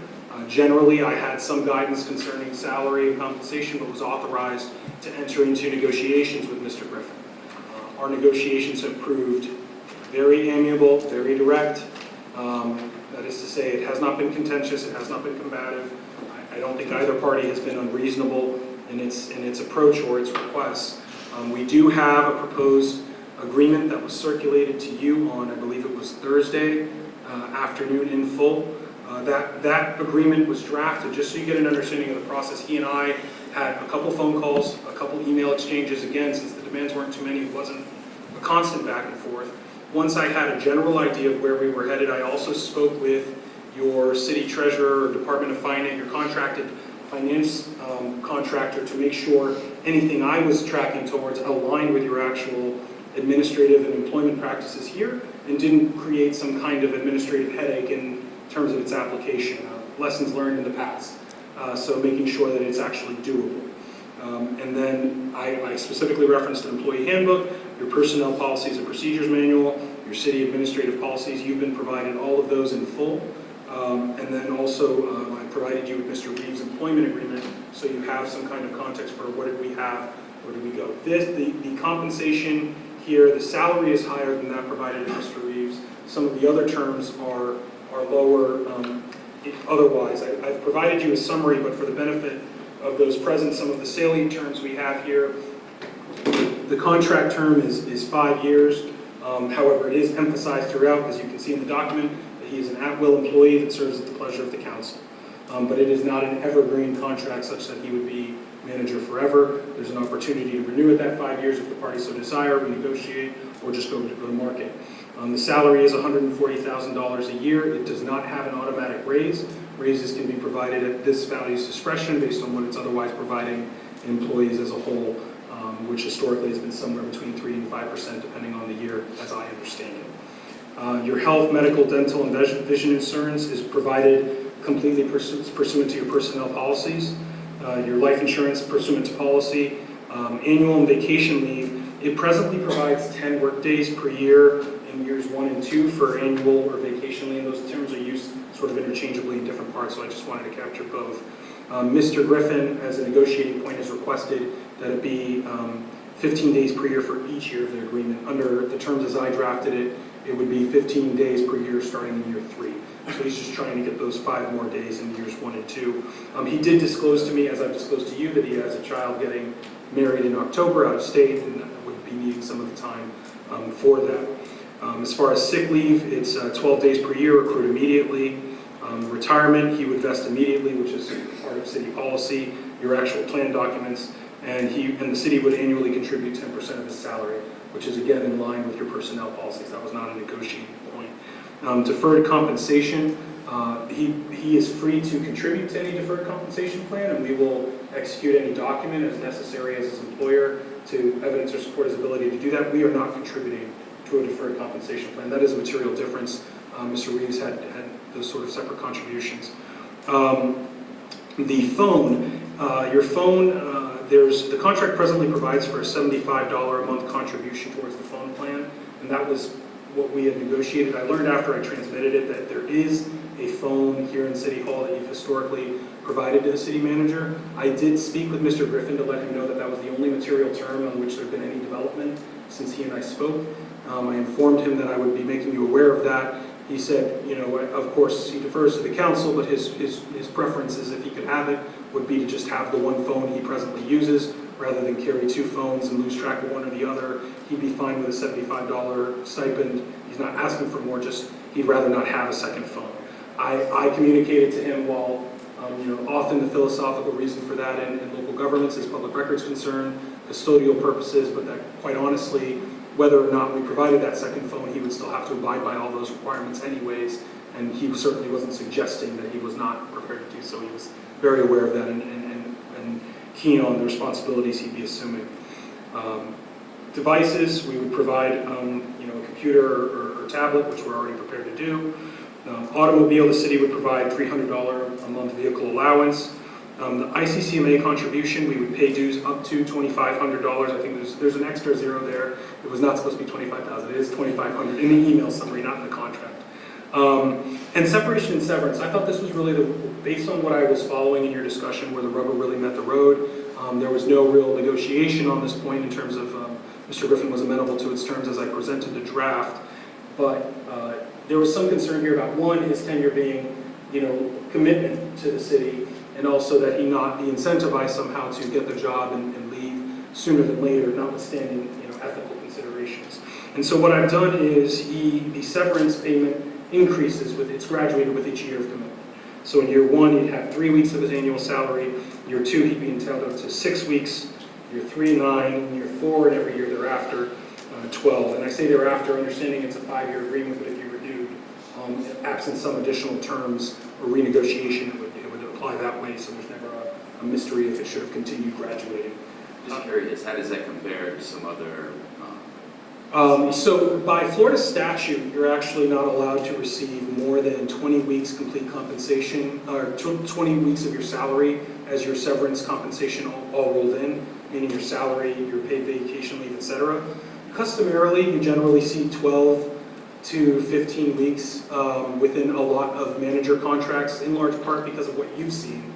The jobs aren't just laying around to be picked up all the time, and even if they are, you have a larger gap between jobs. It's not common to go from one manager job to the other unless you're already looking. If as we joke in our office, you're only as good as your next meeting. I could come in tonight and find out I'm out of this position, and for them, while I have other cities I've represented in a complicated practice, that's their job. And so now they're on, so you do find 12 weeks tends to be pretty common. Again, Mr. Griffin had no issue with that graduated approach, and that was commensurate with his representations to you, that he saw this as at least a 5-year stint, notwithstanding, again, market forces tend to put them at 4 to 6 before there's some change in the political winds or otherwise.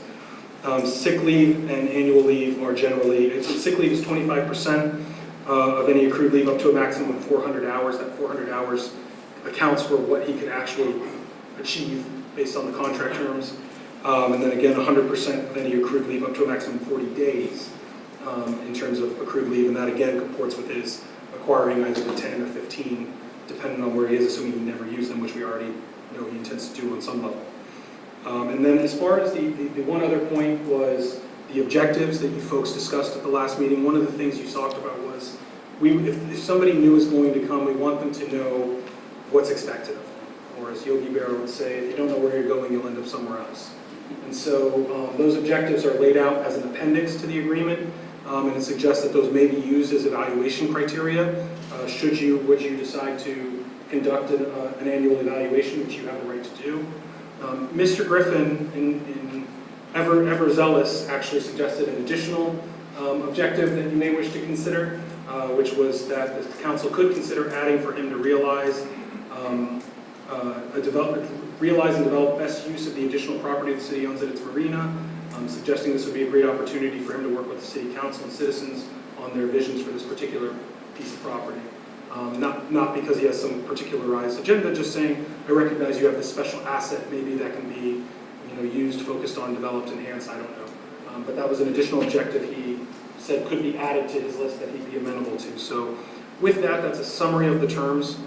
Now that we've kind of, and again, forgive me for going fast, but I want to be respectful of your time when we're here this long. That said, my view tonight is there's a few things I flagged for you where Mr. Griffin has asked for something different or suggested something different than what is already in the agreement. I would like your guidance on that. If there's anything on this agreement you can't tolerate, want changed, I'd like your guidance on that. If we come out of this discussion with generally agreed upon terms, I will take those to Mr. Griffin as soon as tomorrow, if not calling him tonight, depending on when we leave. And then we would have a meeting at some point to approve the agreement in its final form in a public hearing, so there can be no question that it was entered into, that the official act was taken at a public meeting. And then at that point, we would set, one other thing that I would look for you folks from that I didn't specifically address was the start date. As I said in there, Mr. Griffin said he'd like at least 4 weeks between whenever we sign something to when he starts, and unless his employer says, we don't need 4 weeks, be on your way, which is entirely possible. But that's where we're at, and that's where we're going, and I'm just seeking this council's guidance on the terms we've reached, and if there's anything that needs changing for us to best reflect the priorities of this council. One second. First off, I'd like to thank you for a great job on writing this up. Very extensive, very well detailed, and I'm impressed. Thank you. So what we're going to do is we're going to go around the room, just like we did before. This time I'm going to start with Glenn Gunn. I'm just going to ask if there's anything that you see, any red flags or changes that you would like to see. The leading question I have is, up front, we asked for a statement of earnings, because to me, I want to make sure that we're apples to apples. And, you know, we went with a 140, and that was a stretch at the time. We said, okay, well, we think we can justify that if we get a return on it. Well, now when we start adding in the benefits and all the things that go along with our personnel policy, that's an additional $39,000 to $40,000 we're talking about. So we're now in the $180,000 range on this guy, and that's why I go back to that earnings statement initially, because I want to make sure that we're talking the same things here. When he says, I'm making 140, well, okay, well, what all does that include? And then the follow-on question to that is, we're saying, okay, well, all of these benefits and things in accordance with our personnel manual. Well, if we're right, can we exclude things out of that because we're going with a contract of employment with this, or are we automatically bound with the benefits and all the provisions of the personnel manual and policy as is written by the city? So a few things, pardon me, a few things. I'll take the questions you raised in succession. The first you raised was the proof of compensation. I did broach that discussion with Mr. Griffin. Admittedly, it's an unorthodox ask, not unprecedented, but unorthodox. I did make that ask of him if he'd be willing to provide a pay stub, employment agreement, or otherwise, understanding he's also presently in the private sector. He was uncomfortable with that, especially because I explained that anything he provides the city, he has to know is public record. He was prepared to and did read to me what his pay stub said. I told him, while I appreciate that, it doesn't put me in any better position because it just shows me that you can take 52 and divide it into 100 divided by $40,000. And the math worked, but you know, I can tell you that he told me his pay stub said, and I'll tell you his pay stub said X. It doesn't really change the point you were trying to make with some kind of document. I told him if your perspective on that changes to let me know. I did not revisit that particular discussion as it didn't seem to be, I don't know that I was going to persuade him any differently. If that is a imperative of this council, I can make that known to him. That was something I wanted to talk to you folks about. To say I committed to make the ask, I made the ask. If it's not an ask but a demand, I can make that known. That's something I would seek guidance from you on. So that addresses the pay stub inquiry. Can you deviate from your personnel policy for an employee in an employment contract? You absolutely can. Yes, you can. You know, historically you have not. That doesn't mean there's no stare decisis binding precedent that way. I tried, you know, in looking at what you were providing, I tried to look for where was the balance between your personnel policies and what favored my client, the city, versus what he might have otherwise negotiated or sought. There were things he asked for that I said, yeah, this draft says this. If you wanted to say something else, you can let me know, but this is what the draft says. He didn't really push back too much. As far as can you provide less insurance, less severance payment, less vacation leave? So long as it's not draconian, I suppose, yes. Ultimately, it is a negotiation. I did have a discussion with one of you, and I'll say the same to all of you here. We have approved negotiating a contract. While the finish line might be in sight, we're not there. And so it's entirely possible that, and I'm not telling you this to say don't do it. just so we're clear on the process. He and you both have the ability to walk away. And so every bit as much as you may change something, he may say, you know what, not interested, thanks, but no thanks. If that happens, we'll just start the process over again. Or he may say, great, yeah, no problem, whatever, I just want to get started, what do I do? So both of those are possible results, and I owe it to you to make that clear. I guess where I'm going back to is when he stands there and says, I make 140, and that's, I won't take a dime less, and we say, okay, well, we think that's possible. We're now in the ballpark where we're adding on our benefits on top of his 140, or should we be saying, hey, you asked for 140, we'll work up a combination of 140 and everybody's happy? Yes. My understanding, for purposes of the negotiation, just so I'm clear, the 140 was a salary ask. He said that in the interview, and he also said it to me directly. And I did ask him the question as we began negotiations to say, this can look a lot of different ways. You've made it pretty clear that 140 is your number. There is a permutation of this where we say, we'll give you 137, but we'll throw you $3,000 in the car budget instead of 300. Does that move the needle for you? He said that if it's between my salary and some benefit allocation, my number is 140 on salary.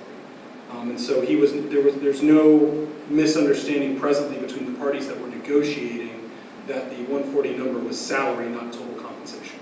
And I guess I buy that, and so that's, I guess, where I go back to the point of see what all those other benefits are, because I think he's looking to Bel Air Beach and the city manager job for some reasons, subjective, besides just the monetary gains to this thing. So, I mean, let's try to work this thing out and balance those things without... Well, I want to tell you what, before I speak, Jody Shirley. So, he's in the private sector, you said. He's working currently in the private sector. I can guarantee you, these benefits are not included in his wages or his compensation in the private sector. I've never been in a government job. I know this might be a typical compensation package, but it's over the top, I think. There's a lot of, I did not feel going into negotiation that we would go to our employment manual to see how we've treated others in the past, because I just thought we were stretching the salary, the wage, and we were going to give him some of the benefits, but not, we're going to give him health. We talked about health. We talked about a car allowance and a telephone. I am just shocked at the severance package. I'm shocked at, you work at will. I'm just shocked at some of the things that have been offered. I come from a different world than many of you here, so I know I may be completely off base, but I think there's somewhere in the middle that some of this vacation pay and the severance package is a little, it's almost like you're going in, taking a job with, you already know you want to stay on 5 years, but you've got an exit strategy every year to get a nice parachute on the way out the door. I think I have a problem with that. So that's my 2 cents. Thank you very much. Leslie.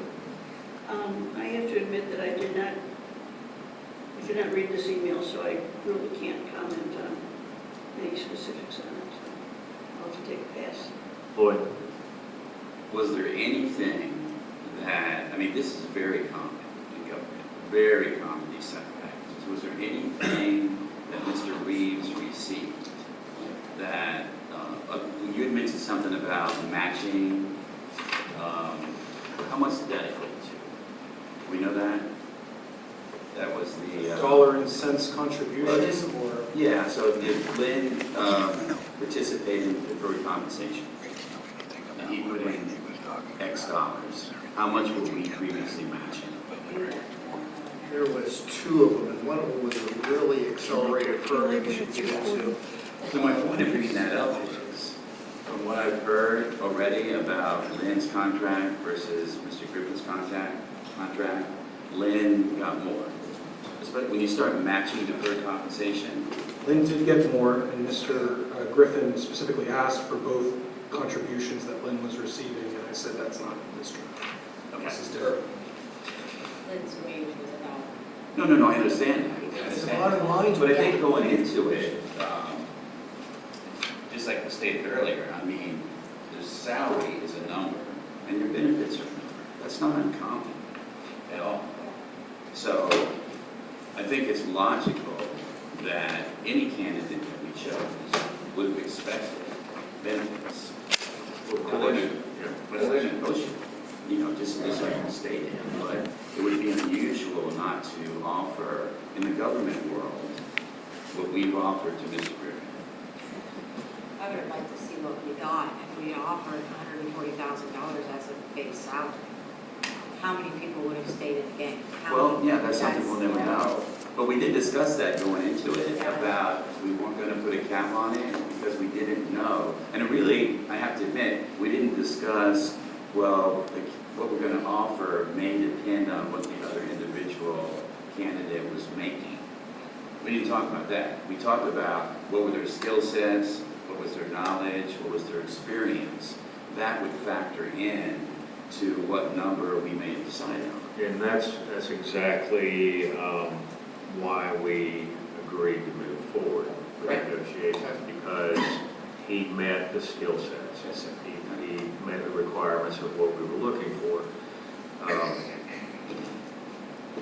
And I have to admit, if I put myself in his shoes, and I've had more than several positions in my life working, and nobody has ever asked me to show them what I was currently making based on, that's what I put on the application. So that's what I whoa, what do you, I mean, my first thought is, you think I'm lying?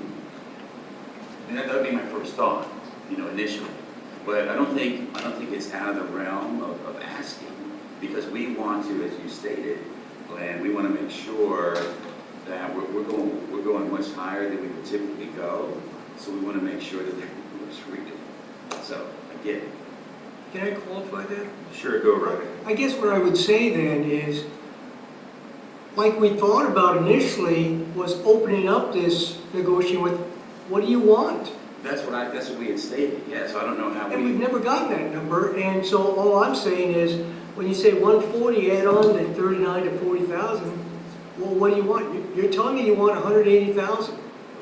Right. So, Randy, is that how that, did he have a copy of, because that's public record, is that something he had asked for? You already had a copy of Mr. Reeves' agreement. Okay, that makes sense. Before we began speaking. Yeah. I did open with the what are you seeking here? I understand you've made salary clear. I did ask the salary and benefit trade-off. He said, short form, I'm functionally seeking either what is in your personnel policy or what is in Mr. Reeves' contract. And so I proceeded with what I felt was the more conservative of either as I proceeded, or otherwise reflected the views of this council, for example, in the tiered severance process. And Member Shirley, I appreciate your feedback, I really do. I take no issue. I'm not above feedback in the process. I do, but as far as how that goes, I did, and again, I also have the benefit, part of why you hired our firm, not just me, of saying, what have we done in other communities? What does this look like? I've negotiated a few manager contracts and also took what I felt were the better protections from those and reflections of the process, because you'll find something, for example, that says your severance is 12 weeks. Well, it didn't specify in the contract whether taxes were withheld. And now we're fighting over whether those sorts of little things that happen when people are now breaking up or going through a divorce in the public sphere. And so trying to resolve as much of that as we could, anticipating all those eventualities. Now, you're never going to get everything, but we did have the discussion, not from a stance of, I'm ready to give you the sun, moon, and stars, do you want all of the above or not? It was really, tell me what you're seeking here.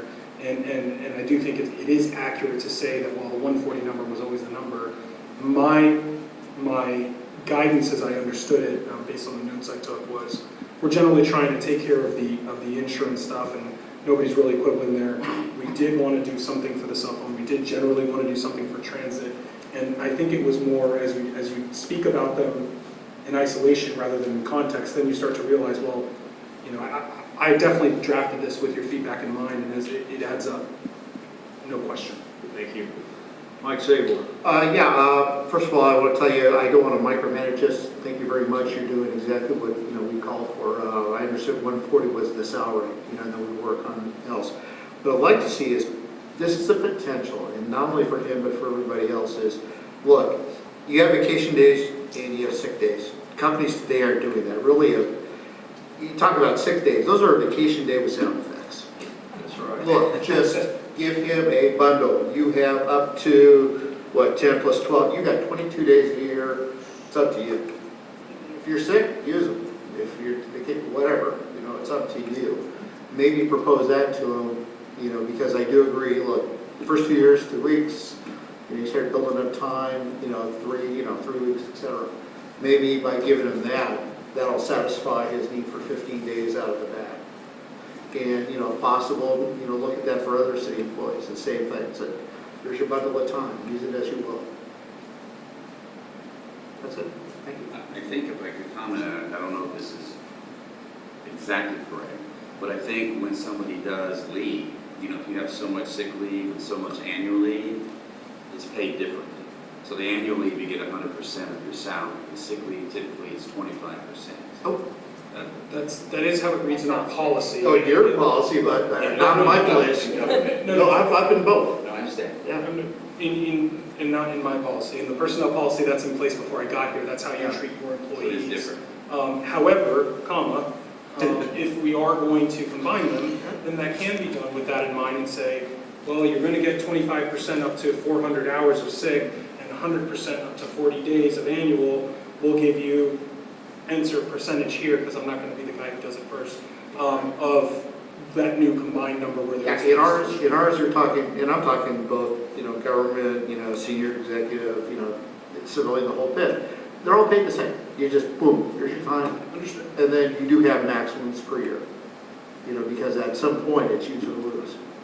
That's the way we handle it on my job. They're one and the same. And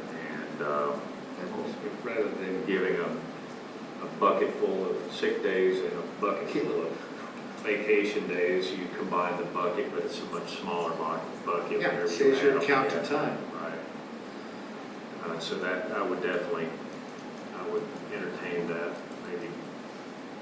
maybe reducing, that's a lot of time. And many people observe sick days as vacation days. They just do it one day at a time. That's all I have, sir. Strategic planning tool. Frank Baker. Well, we went about 30 to 40% of what our goals were during salary negotiations before we even closed the city manager's applications. My colleague to the right, he wanted to go above 120,000, put it on front of council. That failed because it was too much. So this council agreed that Mr. Griffin is going to be hired on the speculation that he's going to bring all this grant money in and pay for himself.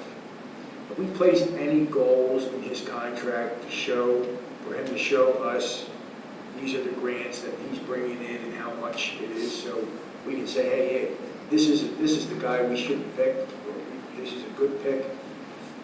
Like the timeline in 6 months, you got us this grant, and here you got us this grant.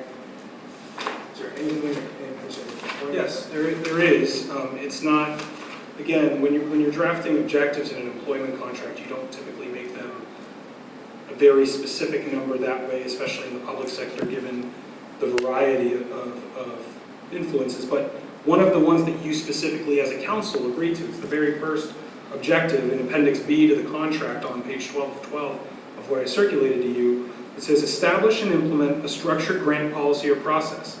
This process should proactively seek alternative or supplemental funding for any present or future Bel Air Beach Initiative project or acquisition. Although primarily focused on capital assets and infrastructure projects, the grant policy shall not be limited in scope to these topics. The goal of the grant policy or process is to maximize any diverse funding sources beyond the city's traditional revenue sources wherever possible. At minimum, the grant policy or process must, A, designate a grant process owner, which can but need not be the manager, and B, outline a method for evaluating and tracking grant applications with reference to the capital improvement plan, the CIP, and budget process. So that is specifically what it says about grants. Now, it doesn't say and you shall acquire $75,000 by date certain. But it does give that is the language that, based on your feedback, did end up in there. I guess a better question, I should ask, what is the mechanism going to be used if he doesn't achieve it? You will fire him as the council has well to do if you so desire. Yeah. And I want to be very clear about that. This is an and I'm sorry, I don't mean to speak over you, I just want to be very clear. This is an at-will employee that serves at the pleasure of this council. Now, I want to ground this in the discussion of the agreement itself. There are two forms of termination, which is very common in the sector. One is for cause, and the other is without cause.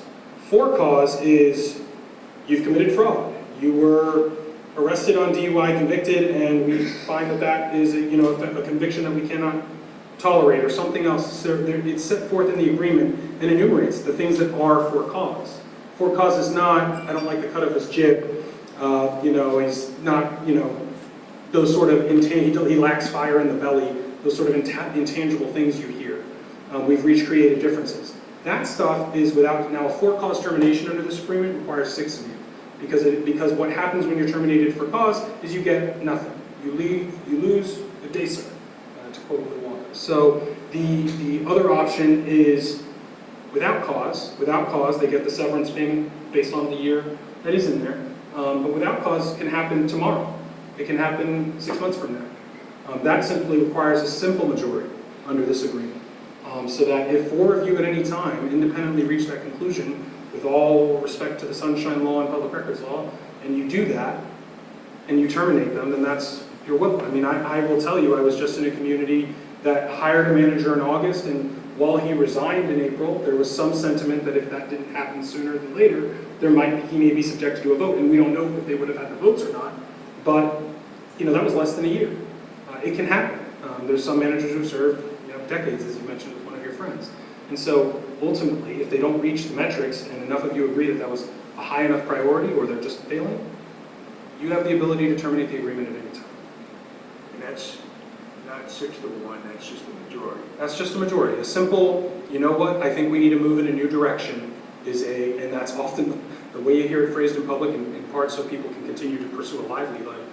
You don't go about personal destruction wantonly, but if you're simply terminating them because it's no longer a fit, then 4 of you, when one of you comes to a meeting, makes a motion. Now, I will tell you, your charter and code, they have a whole process for what that looks like. I think it's section 4.03 or 3.04 as to what it looks like to terminate a manager. And so we would have to go through that process, and it has a due process like a hearing and a submission and an opportunity for a response, but we would go through that process. Well, Can I also just add, we could add in here that we do an evaluation after a certain period of time, that if he's not hitting these objectives, then we at least have a... In the opening provision under section 1 duties, actually where the appendix B is referenced, I know I bolded it. Appendix B. So Griffin hereby agrees to employ manager, I should say town. City hereby agrees to employ manager to perform the duties specified in Article 3, Section 3.02 of the city charter, ... In addition to those responsibilities explicitly set forth in the city's charter and code of ordinances, in his first year of employment, the city has established the objectives set forth in Appendix B of this agreement. These objectives shall be tracked by the city council and may be the subject of Griffin's performance evaluation. what would he receive if we terminated him? Well, it depends when it happens. Because he didn't meet these goals. Would he still get his sick leave accrual? You would get exactly what he gets for being terminated without cause. So it would be, if it happened after day 365, if on day 366, it's still year 1 to 2, I believe, is the 3 weeks. If it gets to year 2, then it's 6 weeks, but he gets his 6 weeks, 25% of the sick leave, 100% of annual leave, unless, based on the direction of this discussion, you combine those two and come up with some other new percentage. But otherwise, a percentage of leave, whatever the contract provides, and whatever the severance payment is based on his tenure at the time. My question is, though, how many more candidates, if we would have put that 140 figure out plus $40,000 in benefits, would we have achieved? I don't know how many of my girlfriends I would have had. Nobody knows that. I'm just saying. The average is running about 136K, because you had with our $240,000 a year? I spoke to a mayor that had a similar situation, no commerce to speak of, I think 135,000 plus similar benefits package. So kind of in range in a very expensive area to live in. All right, thank you, Frank. Tell you, I'd like to wrap this up, but I'd also like to take a break. You want to take 5 minutes? Sure. Sure. All right. 21, we're back. Not too bad, 6 minutes. All right, do we have any other comments on this, or do we, yes, Vice Mayor? I just had a thought, there's emphasis on kind of tracking him and evaluating the first initial period, the honeymoon phase of his employment. And there was no provisions for increases or raises written into the draft, but maybe that's a consideration. Maybe you go with the salary and you scale back the benefits for the first year or something, and then once you have that evaluation, if everything's thumbs up and a green light, that's where you kick in the benefits. It would be similar to like a step increase or a raise or something. One of the items that I negotiated for whenever I came down here was they offered me 2 weeks of vacation to start with, and I had 3 or 4 weeks on my old job, and I didn't want to lose it. So one of the items that I threw out there was I want at least 3 weeks vacation. So I kind of understand where he's going with all this, and he's probably trying to at least meet the standard that he has now. I don't know what we could do to where you would kick in those benefits as life goes on. I think Randy's done a great job of setting this up. It's a little shocking to me also about what it takes to have an employee these days.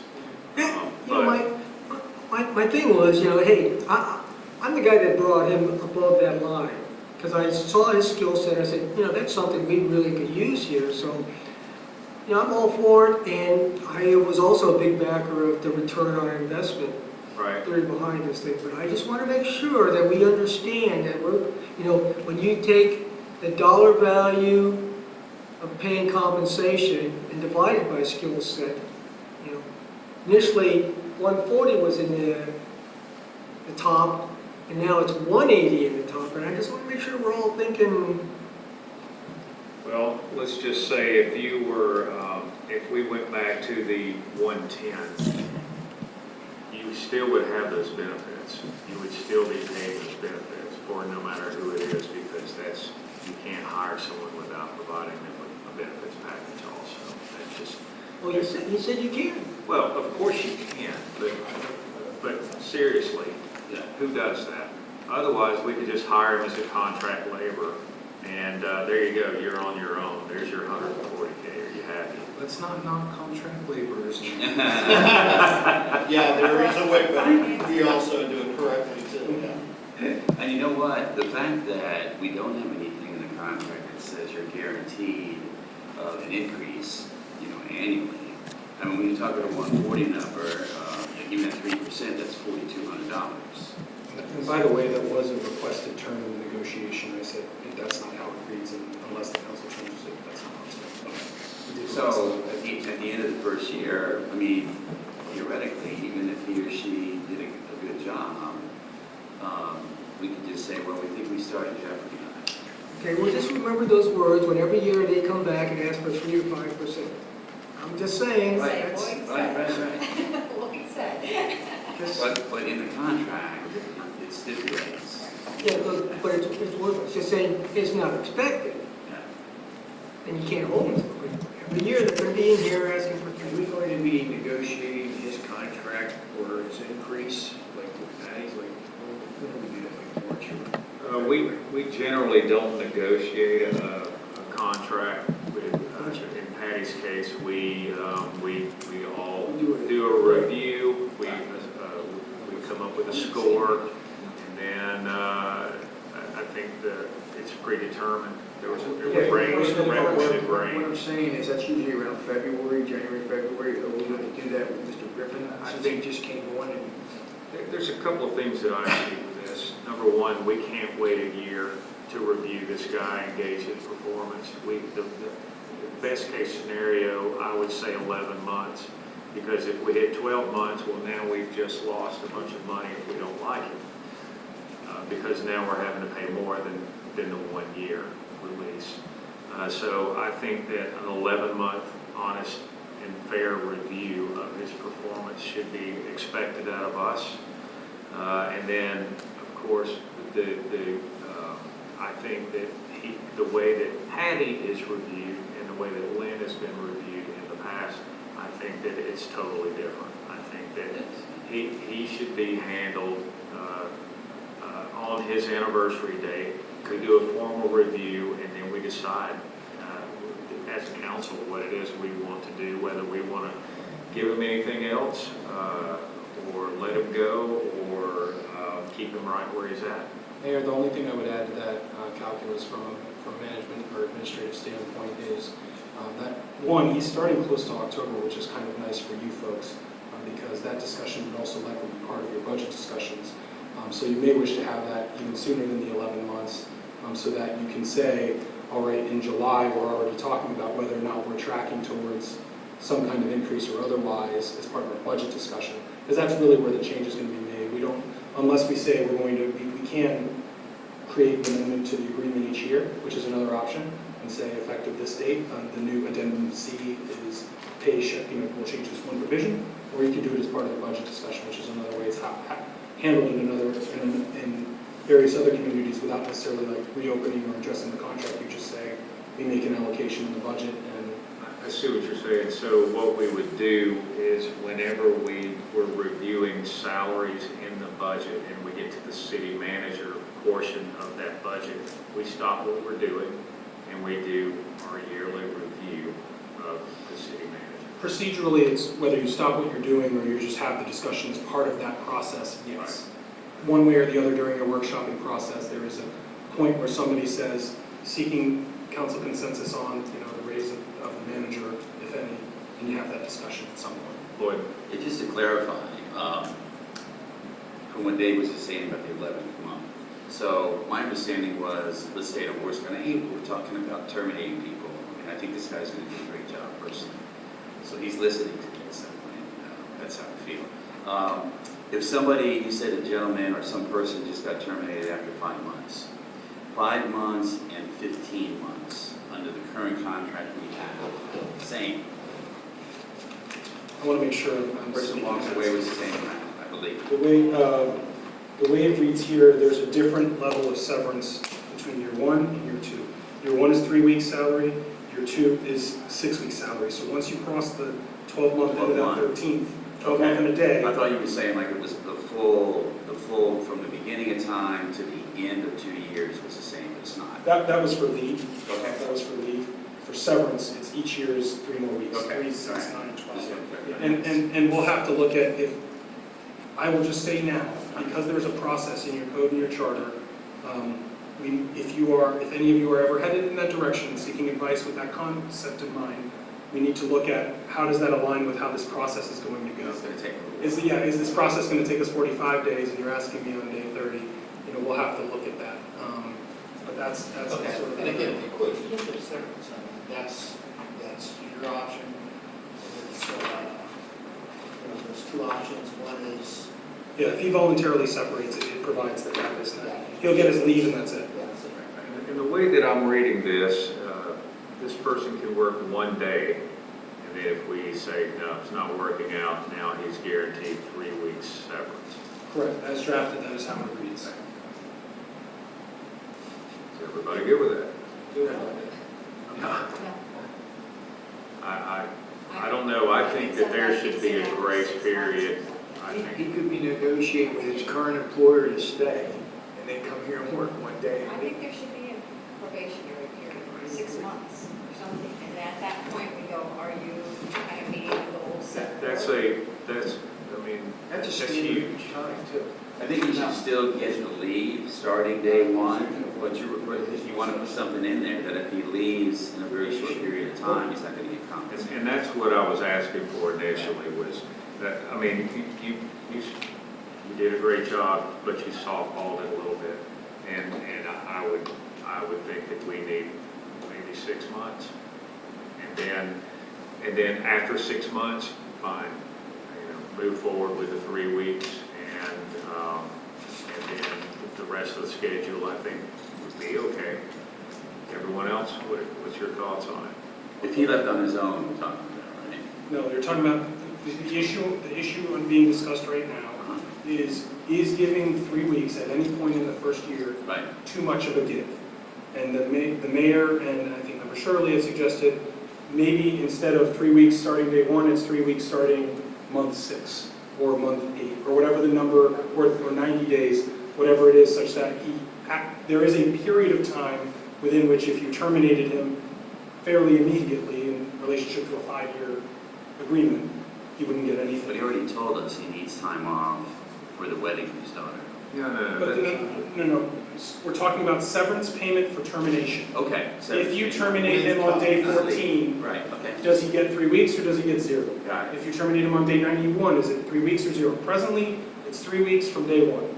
If you folks want a period where that is 0 weeks, then I need to know what that period is. And that's where I think that 6 months would be a fair amount of time for him to prove himself. And then now we've seen some work done. And That's the 7. I would go with that, yeah. Enough time. And again, if he's terminated without cause, then that's a severance. But it only kicks in at 6 months and 1 day, and then boom, if we terminate him without cause, he gets the severance package. And to be clear, to the extent he vests with, and again, this is a separate question we have to address, but if it's annual versus sick leave or just leave, presently under both, he vests the full amount on day 1. And he would be paid out pursuant to being terminated without cause for his leave accrued. And I'd say By whatever percentage you designate. That's, I mean, I'm just trying to make sure we address all, I'm clear on the eventualities. I would do that. And I would recommend not fiddling with that sick leave, annual leave thing. I mean, our policy currently says, what's the percentage of sick leave you're paying? 25% to 400 hours for him. The actual hour number is different, it's higher, I think, actually. Very common in government, very common in government. Not coming to government. I'm talking federal and, Well, federal doesn't count. yeah. So, Sorry. I got 36 years federal. Mayor, Yeah. with your indulgence, I think it might be easiest if I just ask where I understand the outstanding points to be, and then see if, and that way we're not. Yeah, we can move on. I can eat elephant one bite at a time. Wait. Before you do that, as soon as we wrap this up, we're going to knock out some of these short ones, but I'm going to ask that we end this at 9 o'clock. Okay? I will do my level best to speak fast so we get to those before 9 o'clock. The first item that we've discussed, it sounds like there's generally consensus that there would be no severance payment if terminated in the first if he is terminated in the first 6 months of the agreement. Is that correct? Just general nodding heads? Yes. Yeah, or if he leaves, already if he leaves, he gets nothing. So it's just if you terminate his employment in the first 6 months, no severance payment, correct? Without cause, correct. Without cause, right? Well, and with cause, then it's no payment anyways. Regardless. And then, as part of that, well, I guess the next question, cell phone. Presently, the agreement says we would provide $75 a month. We do have a cell phone here. His request was I'd rather the stipend and just keep my one phone rather than deal in two. Does this council have any strong sentiment on what that would be, or a consensus direction on what the contract should say? Can we return that phone? Yeah, we should probably cancel the plan. Yeah, we'll go to the phone. I have no problem with him using his own phone. I'm carrying two right now. To be honest with you, it's terrible. Cancel. Okay, so that answers that. We can just keep it as Can I is. go back to the first one real quick, just very quickly? So just like Randy mentioned earlier, he's leaving a job, he's taking another job. He has no idea, so we lose our minds or whatever, and he gets terminated within the first 3 months. He's getting nothing from a severance standpoint. And he has to try to find another job at that level. That's not something you typically are able to achieve in a week. So that's why you have those things in place. Provides him an extreme incentive to satisfy their requests and Of course, he's going to be. There's no safety net in life. I mean, he's taking this job, he's taking a risk. We're golden parachutes, really. I mean, and it's 6 months, and it's really just to say if after 6 months he's sitting in the corner doing nothing, we at least have something Okay. to fall back on, you know. And he still already has his sick pay and vacation. All right. The next question I had was, there's been some discussion on the dichotomy between sick leave versus annual leave, or do we just call it leave and create some kind of hybrid number and hybrid percentage? What say you, council, on that? I'm indifferent. My recommendation is this is a total number, no percentage, is just 100% whatever that total number is. Because you have your vacation days with sound effects. But the one drawback to that is it's 100% paid, whereas it's partial pay on the other. One side of it. I don't know, now I'm kind of leaning towards the other way. You made an excellent point that sick leave is nothing more than vacation. I mean, and so why do we want to make liars out of people? Because, you know what I'm saying? Oh, no, that's why I It's a payout on the back It's a end. payout. I understand that, but I mean, And again, you cut the number. But here, let You have me, the ability, if you want to say, And you're right. there's one type of leave at a reduced pay percent, not 100. It doesn't have to be 100. If you want to pick a different number, you can pick a different number, subject, of course, to the other person on the other end of the negotiating table accepting it. But okay. Adele, this is just my personal opinion. The expectations are you would not see a city manager anywhere in this state playing that type of game. That's a whole different level. You got to be kidding me. I realize there are some city staff, town staffs around that do play that game. Game's not going to be played like that. Whenever you say game, are you referring to the 6 Calling in month? sick. The He's sick, going to the calling in sick, okay, I got you. Or just say, I'm taking a sick day, I'm taking the day off. I mean, that's what most people do. They don't act like they're sick. They just say, I'm taking a sick day. And how many looking for the sick days and vacation days? So the way it's presently written, he gets 10 days each, year 1, year 2, and then 15 every year thereafter for annual leave, vacation leave. But he's And then he getting gets 15 12 the days. first year. No, he's not getting 15 the first year. He's asking for 15 the first year. Okay. But presently, he, under the agreement, I believe, sorry. Which maybe softens that time about if you make it either or. Yeah, that's what I was playing. Yeah. The way it provides right now, vacation leave, he gets 10 work days per year in year 1 and year 2, 2 full work weeks. And then in year 3 onward, he gets 15 days. His ask was, can I just have 15 days starting day 1? I see. And then as far as sick leave goes, he gets, 12 days per year each year. Year 1. Those are not accrued types. Those Those never are grants go up. from day one. Those are both, yeah, it's all, he vests on day 1 with both, which All is right. customary for a manager.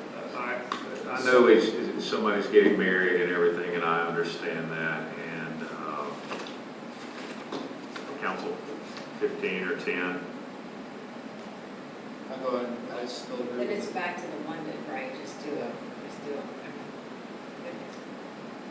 them on 22 days. Right. From the get-go, however he wants to use it. And if we pay him out, we'll do it that way, and then at payout, we'll pay we'll pay him. 75%. Okay, so why even make it 22? Let's just make it an even 20, and you do whatever you want to with them. Okay. Thoughts? Not really that. Okay, 20 days paid out at 75% of all separation, Shaking or? your head. Yeah, I'm not for that. I already stated, but if that's what you guys want to do, that's fine. We're not going to Or get even, unanimous on no. those things. there appears to be consensus direction for 20 days, meaning at least 4 of you are generally saying 20 days by your head shakes, head nods, and paid out at, I wasn't clear if it's the 75, somebody said 75%, otherwise it's been 100 to this point, I just want to make sure I'm clear. Paying out 75%. Well, who's in favor of that? 1, 2, 3, 4 have said 75%. If anybody else wishes to speak, you can. I didn't say 75%. I think if somebody's, if they've got their time, they've got their time, and it's 100%.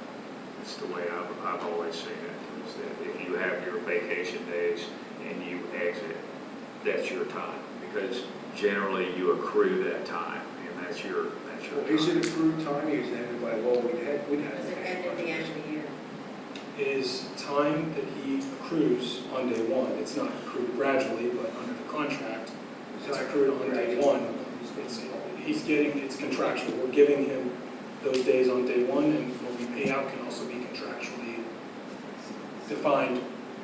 So I'm just seeking whatever that number is you guys are looking for. So far here, 20 days of leave, no special names to it, and pay 100%. out. Mayor and Member Roberts are saying 100%, Member Gunn, I don't know that I've heard your I'd perspective. go to 20 days and 100%.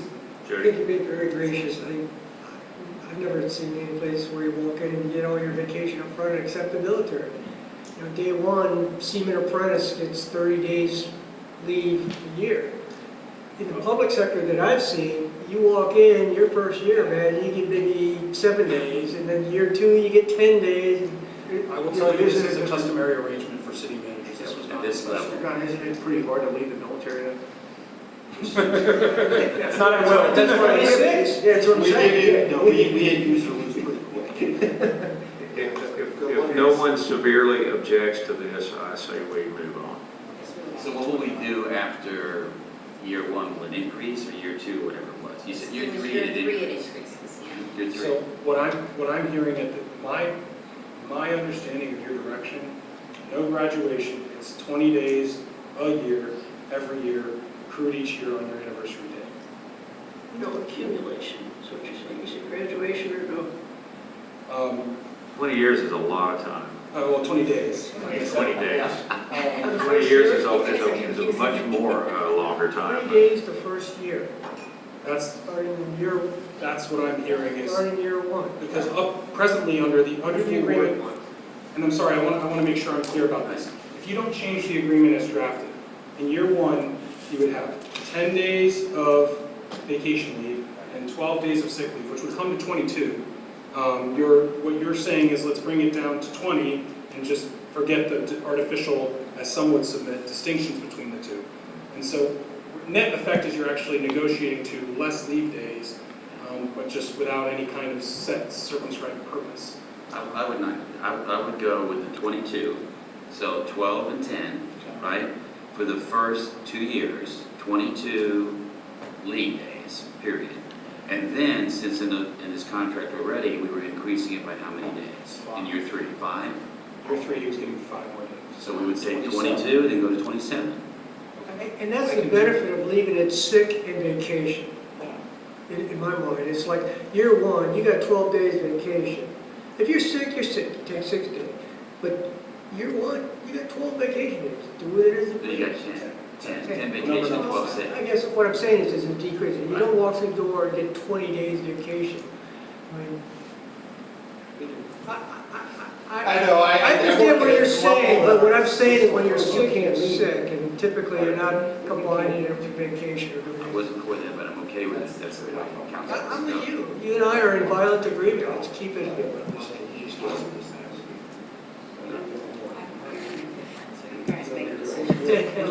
Folks, just in the interest. We need a consensus here. I'd go for 22 days for the first 2 years, add that to 27, day 1 of the 3rd year, with 100%, you get that back. That's an improvement to him. He'll like that. If I were in his shoes, I'd say, cool, I'm good with that. That's better. Combine. Yeah. And maybe that'll soften the blow of the 6-month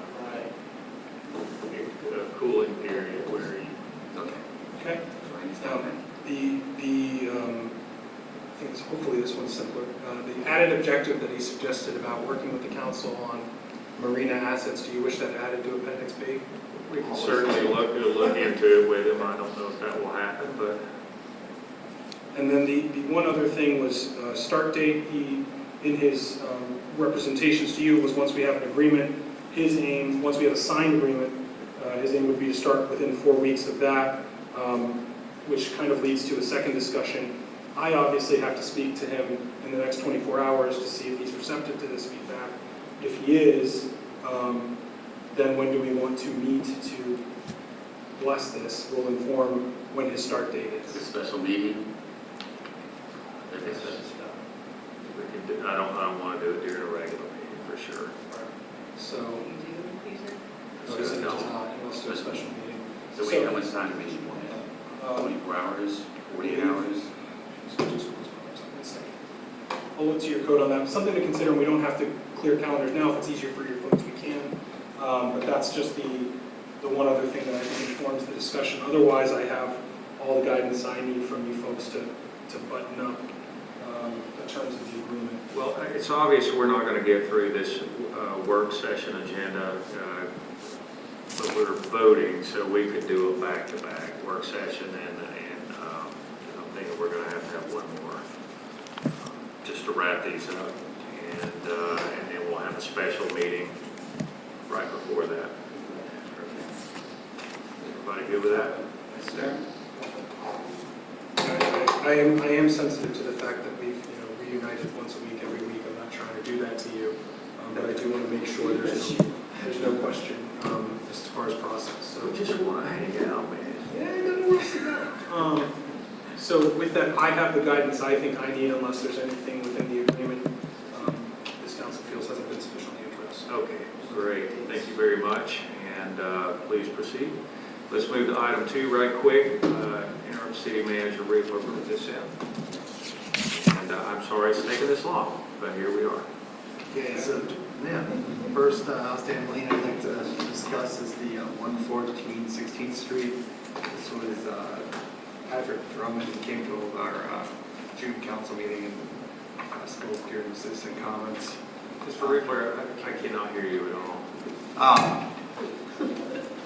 So Laura put together a timeline for you. We sent it out last week, and hopefully you had a chance to look over it. Some things to point out. So this is Drummond. This is 114 16th Street. It all started from a delinquent rental registration. You can see in the history from 2013 there was rental registration fees paid. 2019 it was paid from direct internet consulting, and then it included a late fee, and then in 2020 it was the bounce check, which we have a copy of from Shannon Evans, but that's kind of what started it all. It was a bounce check. Missed that a notice of non-sufficient funds went out.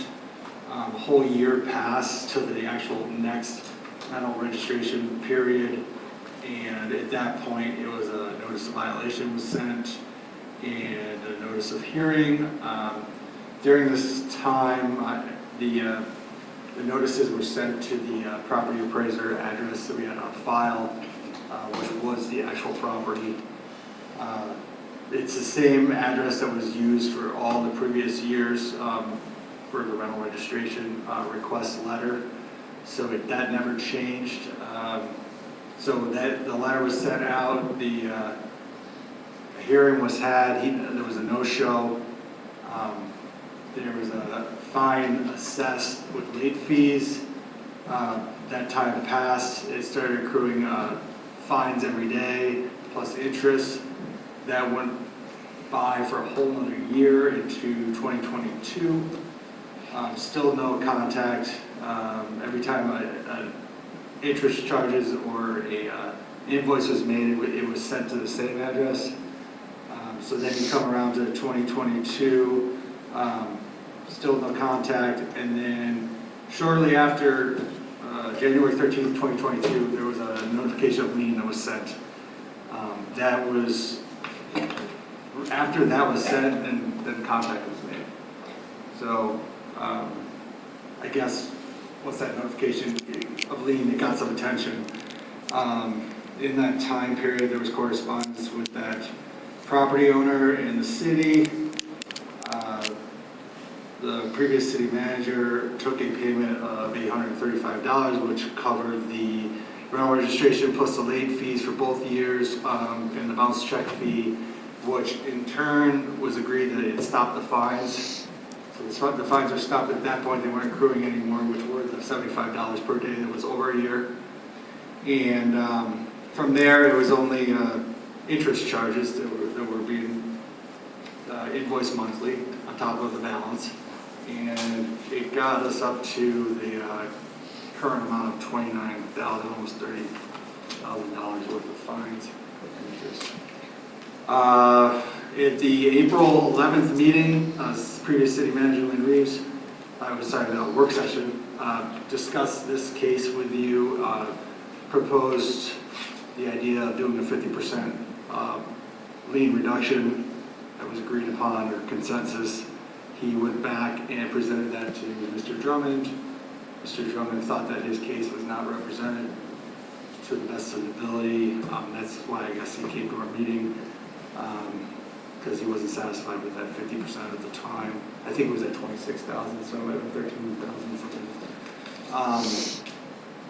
So my recommendation, based on all this, I calculated the city's time out of pocket just to get us whole is a little over $3,000. I know he's tried to propose about $1,000. He calculated. I definitely think $3,000 at least. That's the bare minimum. But I also want to bring into consideration that this is the cost to the city without any kind of punishment for being delinquent, and we should probably be careful, because if we're just going to let this delinquency pass for a year plus, and then ultimately end up at just what it cost us, I don't know if that's a good precedent to set. So my proposal would be to give him somewhere in the middle at a 25%. So it's 75% reduction, 25% of that total 30,000, about $7,500. I think is a fair amount. It at least represents some kind of punishment and time spent from the city. I know that we've done this in the past, and I thought that the council as a whole pretty much thought that 50% was fair.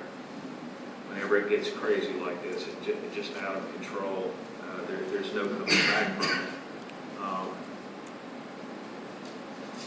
I don't want to set a precedence where people think that they could be like this guy and get off with 25%.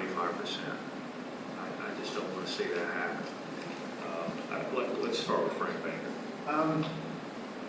My thoughts, or what talking with Mr. Drummond, is it's his mother's house.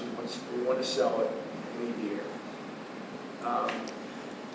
And Mr. Moore can educate me here. Can we release a lien?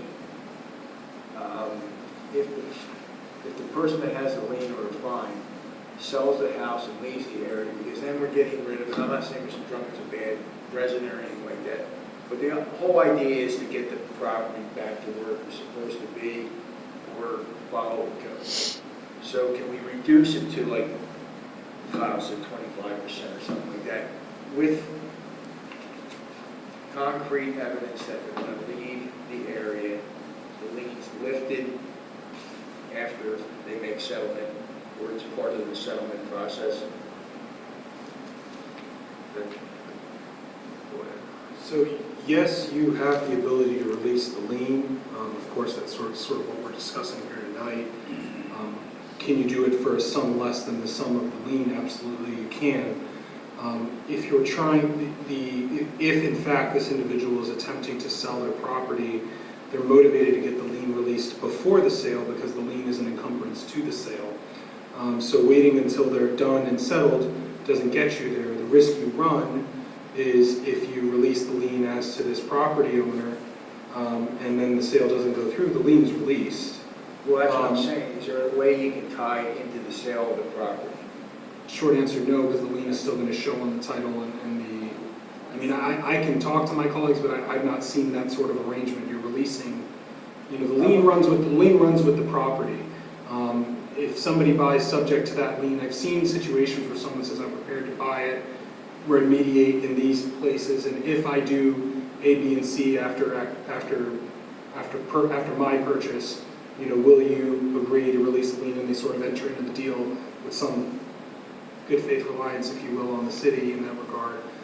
But we're not dealing with any potential buyer here specifically. We're dealing with the current property owner. So in that arrangement, I would caution against doing so because you may end up with buyer's or releaser's remorse, as it were. Well, that's what I'm cautioning. Where did you say this property is at?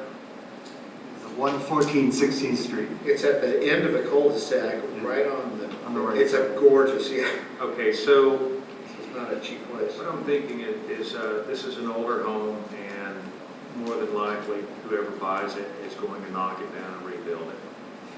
Okay, so point being, probably also a cash buyer. And I think that that's something that he could work out with his buyer, where they write a contract, they work that amongst themselves. The current owner brings you a check for 50% of the amount, and now the title is clear and free, and they can do whatever they want to. I don't really see this as our problem. I'm having The rest of us kind of chime in a little bit? Sure, go Okay, ahead. because two things is, as far as, I don't think we reduce it to 50%, that's kind of been a standard we set. We don't reduce it anymore. Clearly, the lien being filed spoke loud and clear. He ignored every other communication we had with him. The man had no interest in settling. So we've used a lot of the city's time. We've used a lot of our time. This is about the third time we've talked about it in these meetings. We agreed to a 50% settlement. We stick with it. We can reduce the lien. We can refile the lien at 50%. When the house sells, it'll be paid. Either he pays it now or he pays it when it sells, and the title company will make sure it's paid. That's all we need to do. We don't have to do anything else. I don't see any point in rehashing the same conversation over and over. Agree, it was a no-show hearing, in fact, as well, so it's not just us, it was the court system. So much time's been spent on Because it. it goes, when the title company picks up that lien, it will show 29,000 or 15,000. We'll have to refile it Yeah, for we have to 50, refile or it. 50%. Are we going to keep running interest? Once it's filed, I leave it, unless he has another issue where he's, at the house. If there's another problem that he's, has another violation, then we deal with that. So you'll lock it at 50%, no interest accrued, but we have to refile, and it'll be cleared in the lien, because that property is, let's say, you put double story on it, now he's got a vague deal. Let me ask you something. How long does it take to refile a lien? It's just recording it, right? Yeah, that's all it is. It's just preparing the paperwork. It's not even going to take a couple days. A couple of days. I don't know why we're even talking about this. He obviously wants to sell it, but we don't know if he's bluffing or what the plan is. I say we continue to let this thing roll until he's serious and he's ready to come up with 50%. And if he's going to sell his house or whatever, but until he's willing to actually say, all right, please stop the meter, I'll pay 50%, the thing will keep going. Because otherwise, how are we going to get interest? It's a perpetual loan, interest-free. That's my recommendation. He doesn't want the interest to accrue, he can give us 15,000, and he's done. Right. Right, yeah. Otherwise, it's going to keep rolling, and that number's going to get out. Obviously, you can approach him and say 50%. Tell us when to stop the meter. But you only have till X days. Should we give him a deadline to take the offer? Yeah, I would say the deadline is whenever he actually comes up with it, but that meter's running. even though he's getting it at a reduced rate, that's a lot of money. And if he's gonna sell it, he better put it on the market and get busy. What if he comes back and he says, can I have the offer that was made after the April 11th meeting, which was probably around 26, 50% where he thought that his arguments weren't presented? You're talking about 50% months ago? Yes. Well, that was months ago. That's all, okay. It's still running. Yep. Book sealed. Yeah. Well, you said, I mean, accept it or you don't. He called our bluff is what he did. Do we have a lien filed currently, Patty, Yes. for the 26,000? I think it's more than one. I can't remember exactly how many it is, but it's more than one. So, yeah. Because we keep filing his interest. We have to do something because this is becoming a problem. There's people that are problems, and they don't fit that one next door. I got the same issue, same sort of stuff going on. So really, it's 50% we're offering him whatever the balance is at that moment in time. We're not giving him a finite number. Yeah, so it's just. Otherwise, we'll give him a number and he can take as long as he wants to pay it. Don't come And that complain does again. nothing. All right. That's that one.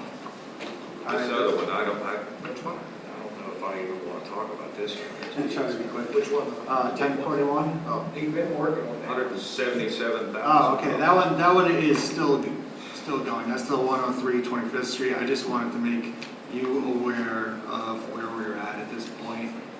That is a expired permit, and then hearing that was required to give a schedule of a timeline schedule when certain construction parts would be completed. It was brought back to another hearing because that schedule wasn't followed. It's being fined based on each item that hasn't been completed on that schedule. So it's been just rolling. And this is an ongoing issue. If you remember, the permit was issued in 2018. We're in 2022. There's been a lot of interaction from residents in that neighborhood who are unhappy with the house taking so long to be completed. What's the address again? This is the 103 25th Street. This is the White House on Hibiscus. Yes. What was the address again? 103 25th. It's on the corner, Fifth It's right on the and corner. Hibiscus. So, Just look up. Yeah, you go down Gulf, take a look, there's this White House, yeah, you know. now with this owner has been in contact, coming to the hearings. He's fully aware all along the road. This is the one where he told him to put the lights up and he didn't like them, so he tore them all down, brand new lights, and put them in the yard. So that's just an update. There's really nothing we can do on this one just yet. He doesn't even have a permit to work right now, is that correct? There's not a stop work order, so there is, Permit's expired. permit is expired, but we are still expecting them to complete work. Currently, they have something in for review, which is that stair landing on the, I should say, east side, which we're getting back to them. I can check the schedule and see where they're currently delinquent as far as completing the project. Estimated time until he's finished. That's a tough one. Depends on who's doing it. All right, and now the, So 1041, that's the house on the corner right here, Causeway and Golf. There's been some history of that house being an issue. There was a lot of ceiling, I guess, was falling at one point. We've done some abatements on that, but that's not in question. The most recent fines were for a pool that was not running and clean, and also the screen enclosure was a mess and it needed to be repaired. So there was a hearing on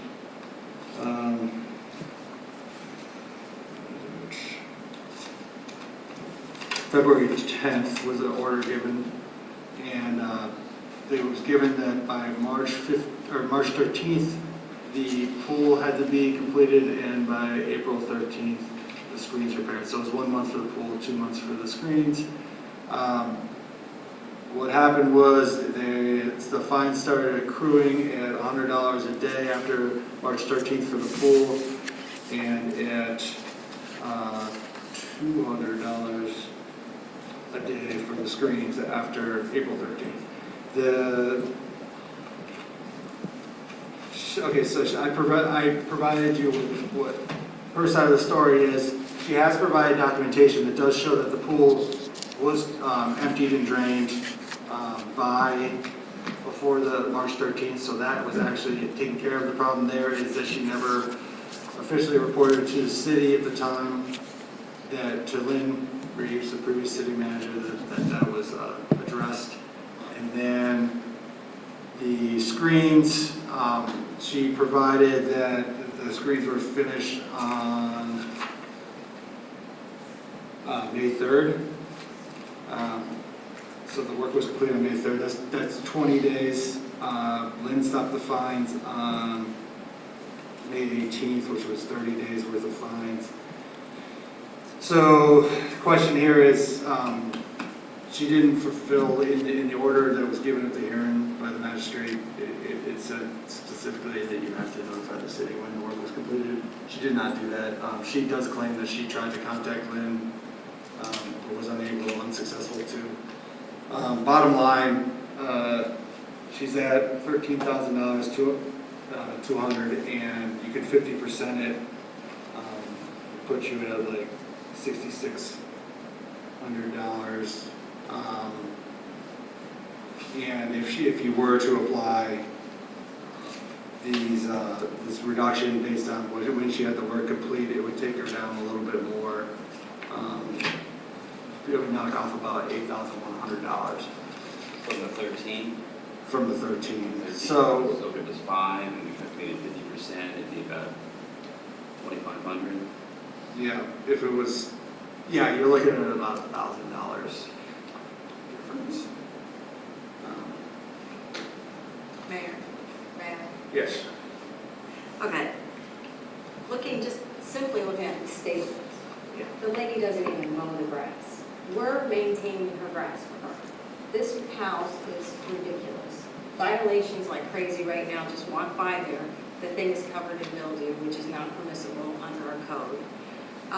Draining the pool because you don't want to maintain it doesn't seem like a good option. But Well, she has put a pump in she finally and got the treated it, pump yeah. in, So okay. that is what But, and operation. then boarding up the screen enclosure because you don't have screen isn't a good option either. There were a number of infractions. Ever since she's owned the house, there's been no maintenance. You can't buy a home and just leave it with no maintenance. And that's what's happening in our community. We have several homes like this. In this case, I don't think that house has been maintained. Maybe she put a roof on it, but she's done nothing else there. She's cleaned it up the last couple of days. Yeah, the last, because of this hearing. Yeah, I'm in total agreement. And I am not even in favor of giving her 50% off because there's been a total disregard in expecting the city to mow her grass. And the city does it after I call and say, has anyone contacted her about the you can't even see to make a right-hand turn around the bushes. I mean, it was. You had weeds coming out into the sidewalk. Yeah, such a hazard and no maintenance. And we see, that's the entrance to our city. That's what we see every day we come by here. And no one's done anything about it. I think she should pay. There's probably more violations than what you guys have fined her for. And Is she living in the house? No, Oh. no. Place is big. Yeah. Is there power to it? Yeah, there's power. But you don't see people there for months, and then all of a sudden you'll see a couple utility trucks. So I would suggest, she also would like to sell the house, let's lien it and get full payment of the lien as it exists. That's just my feeling. There was just complete disregard for the neighbors. If I lived next to that house, I would be so angry. I agree with her.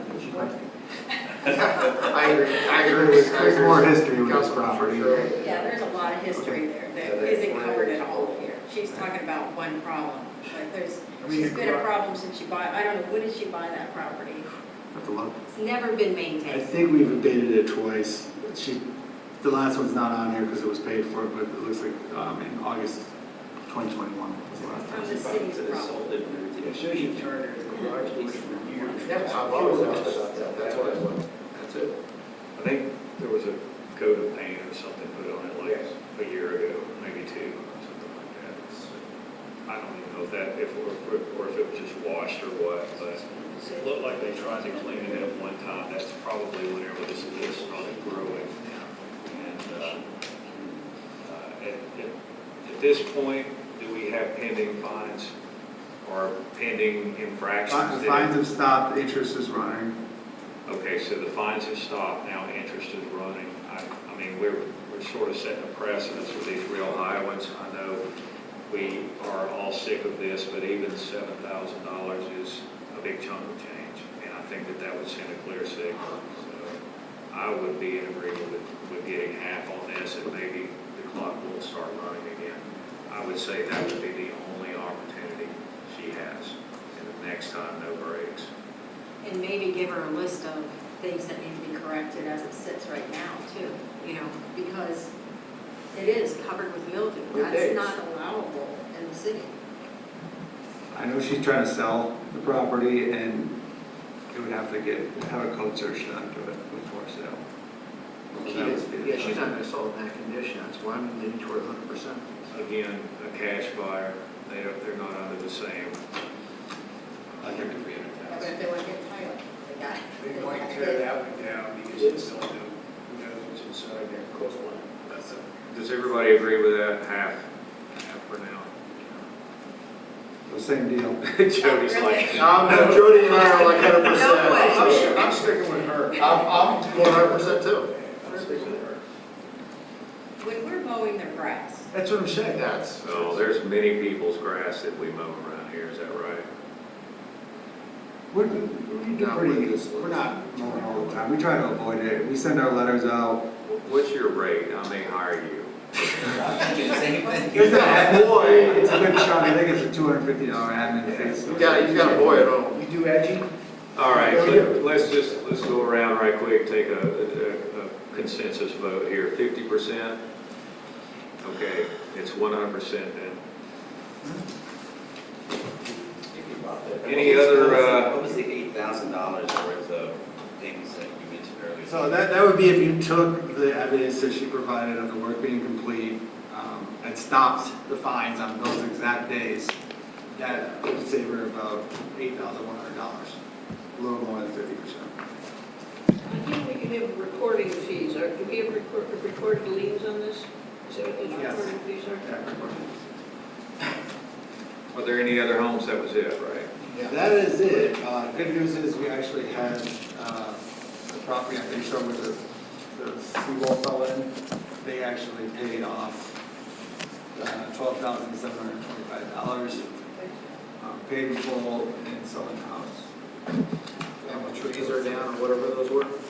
Yeah, I heard about that. Someone was doing the Facebook or next door. Okay. All right, so we're going to wrap this up. We still have to discuss the contract, the sheriff. We'll do that next week. Gulf Boulevard update. We have some more information now than we had before, so everybody take that with you.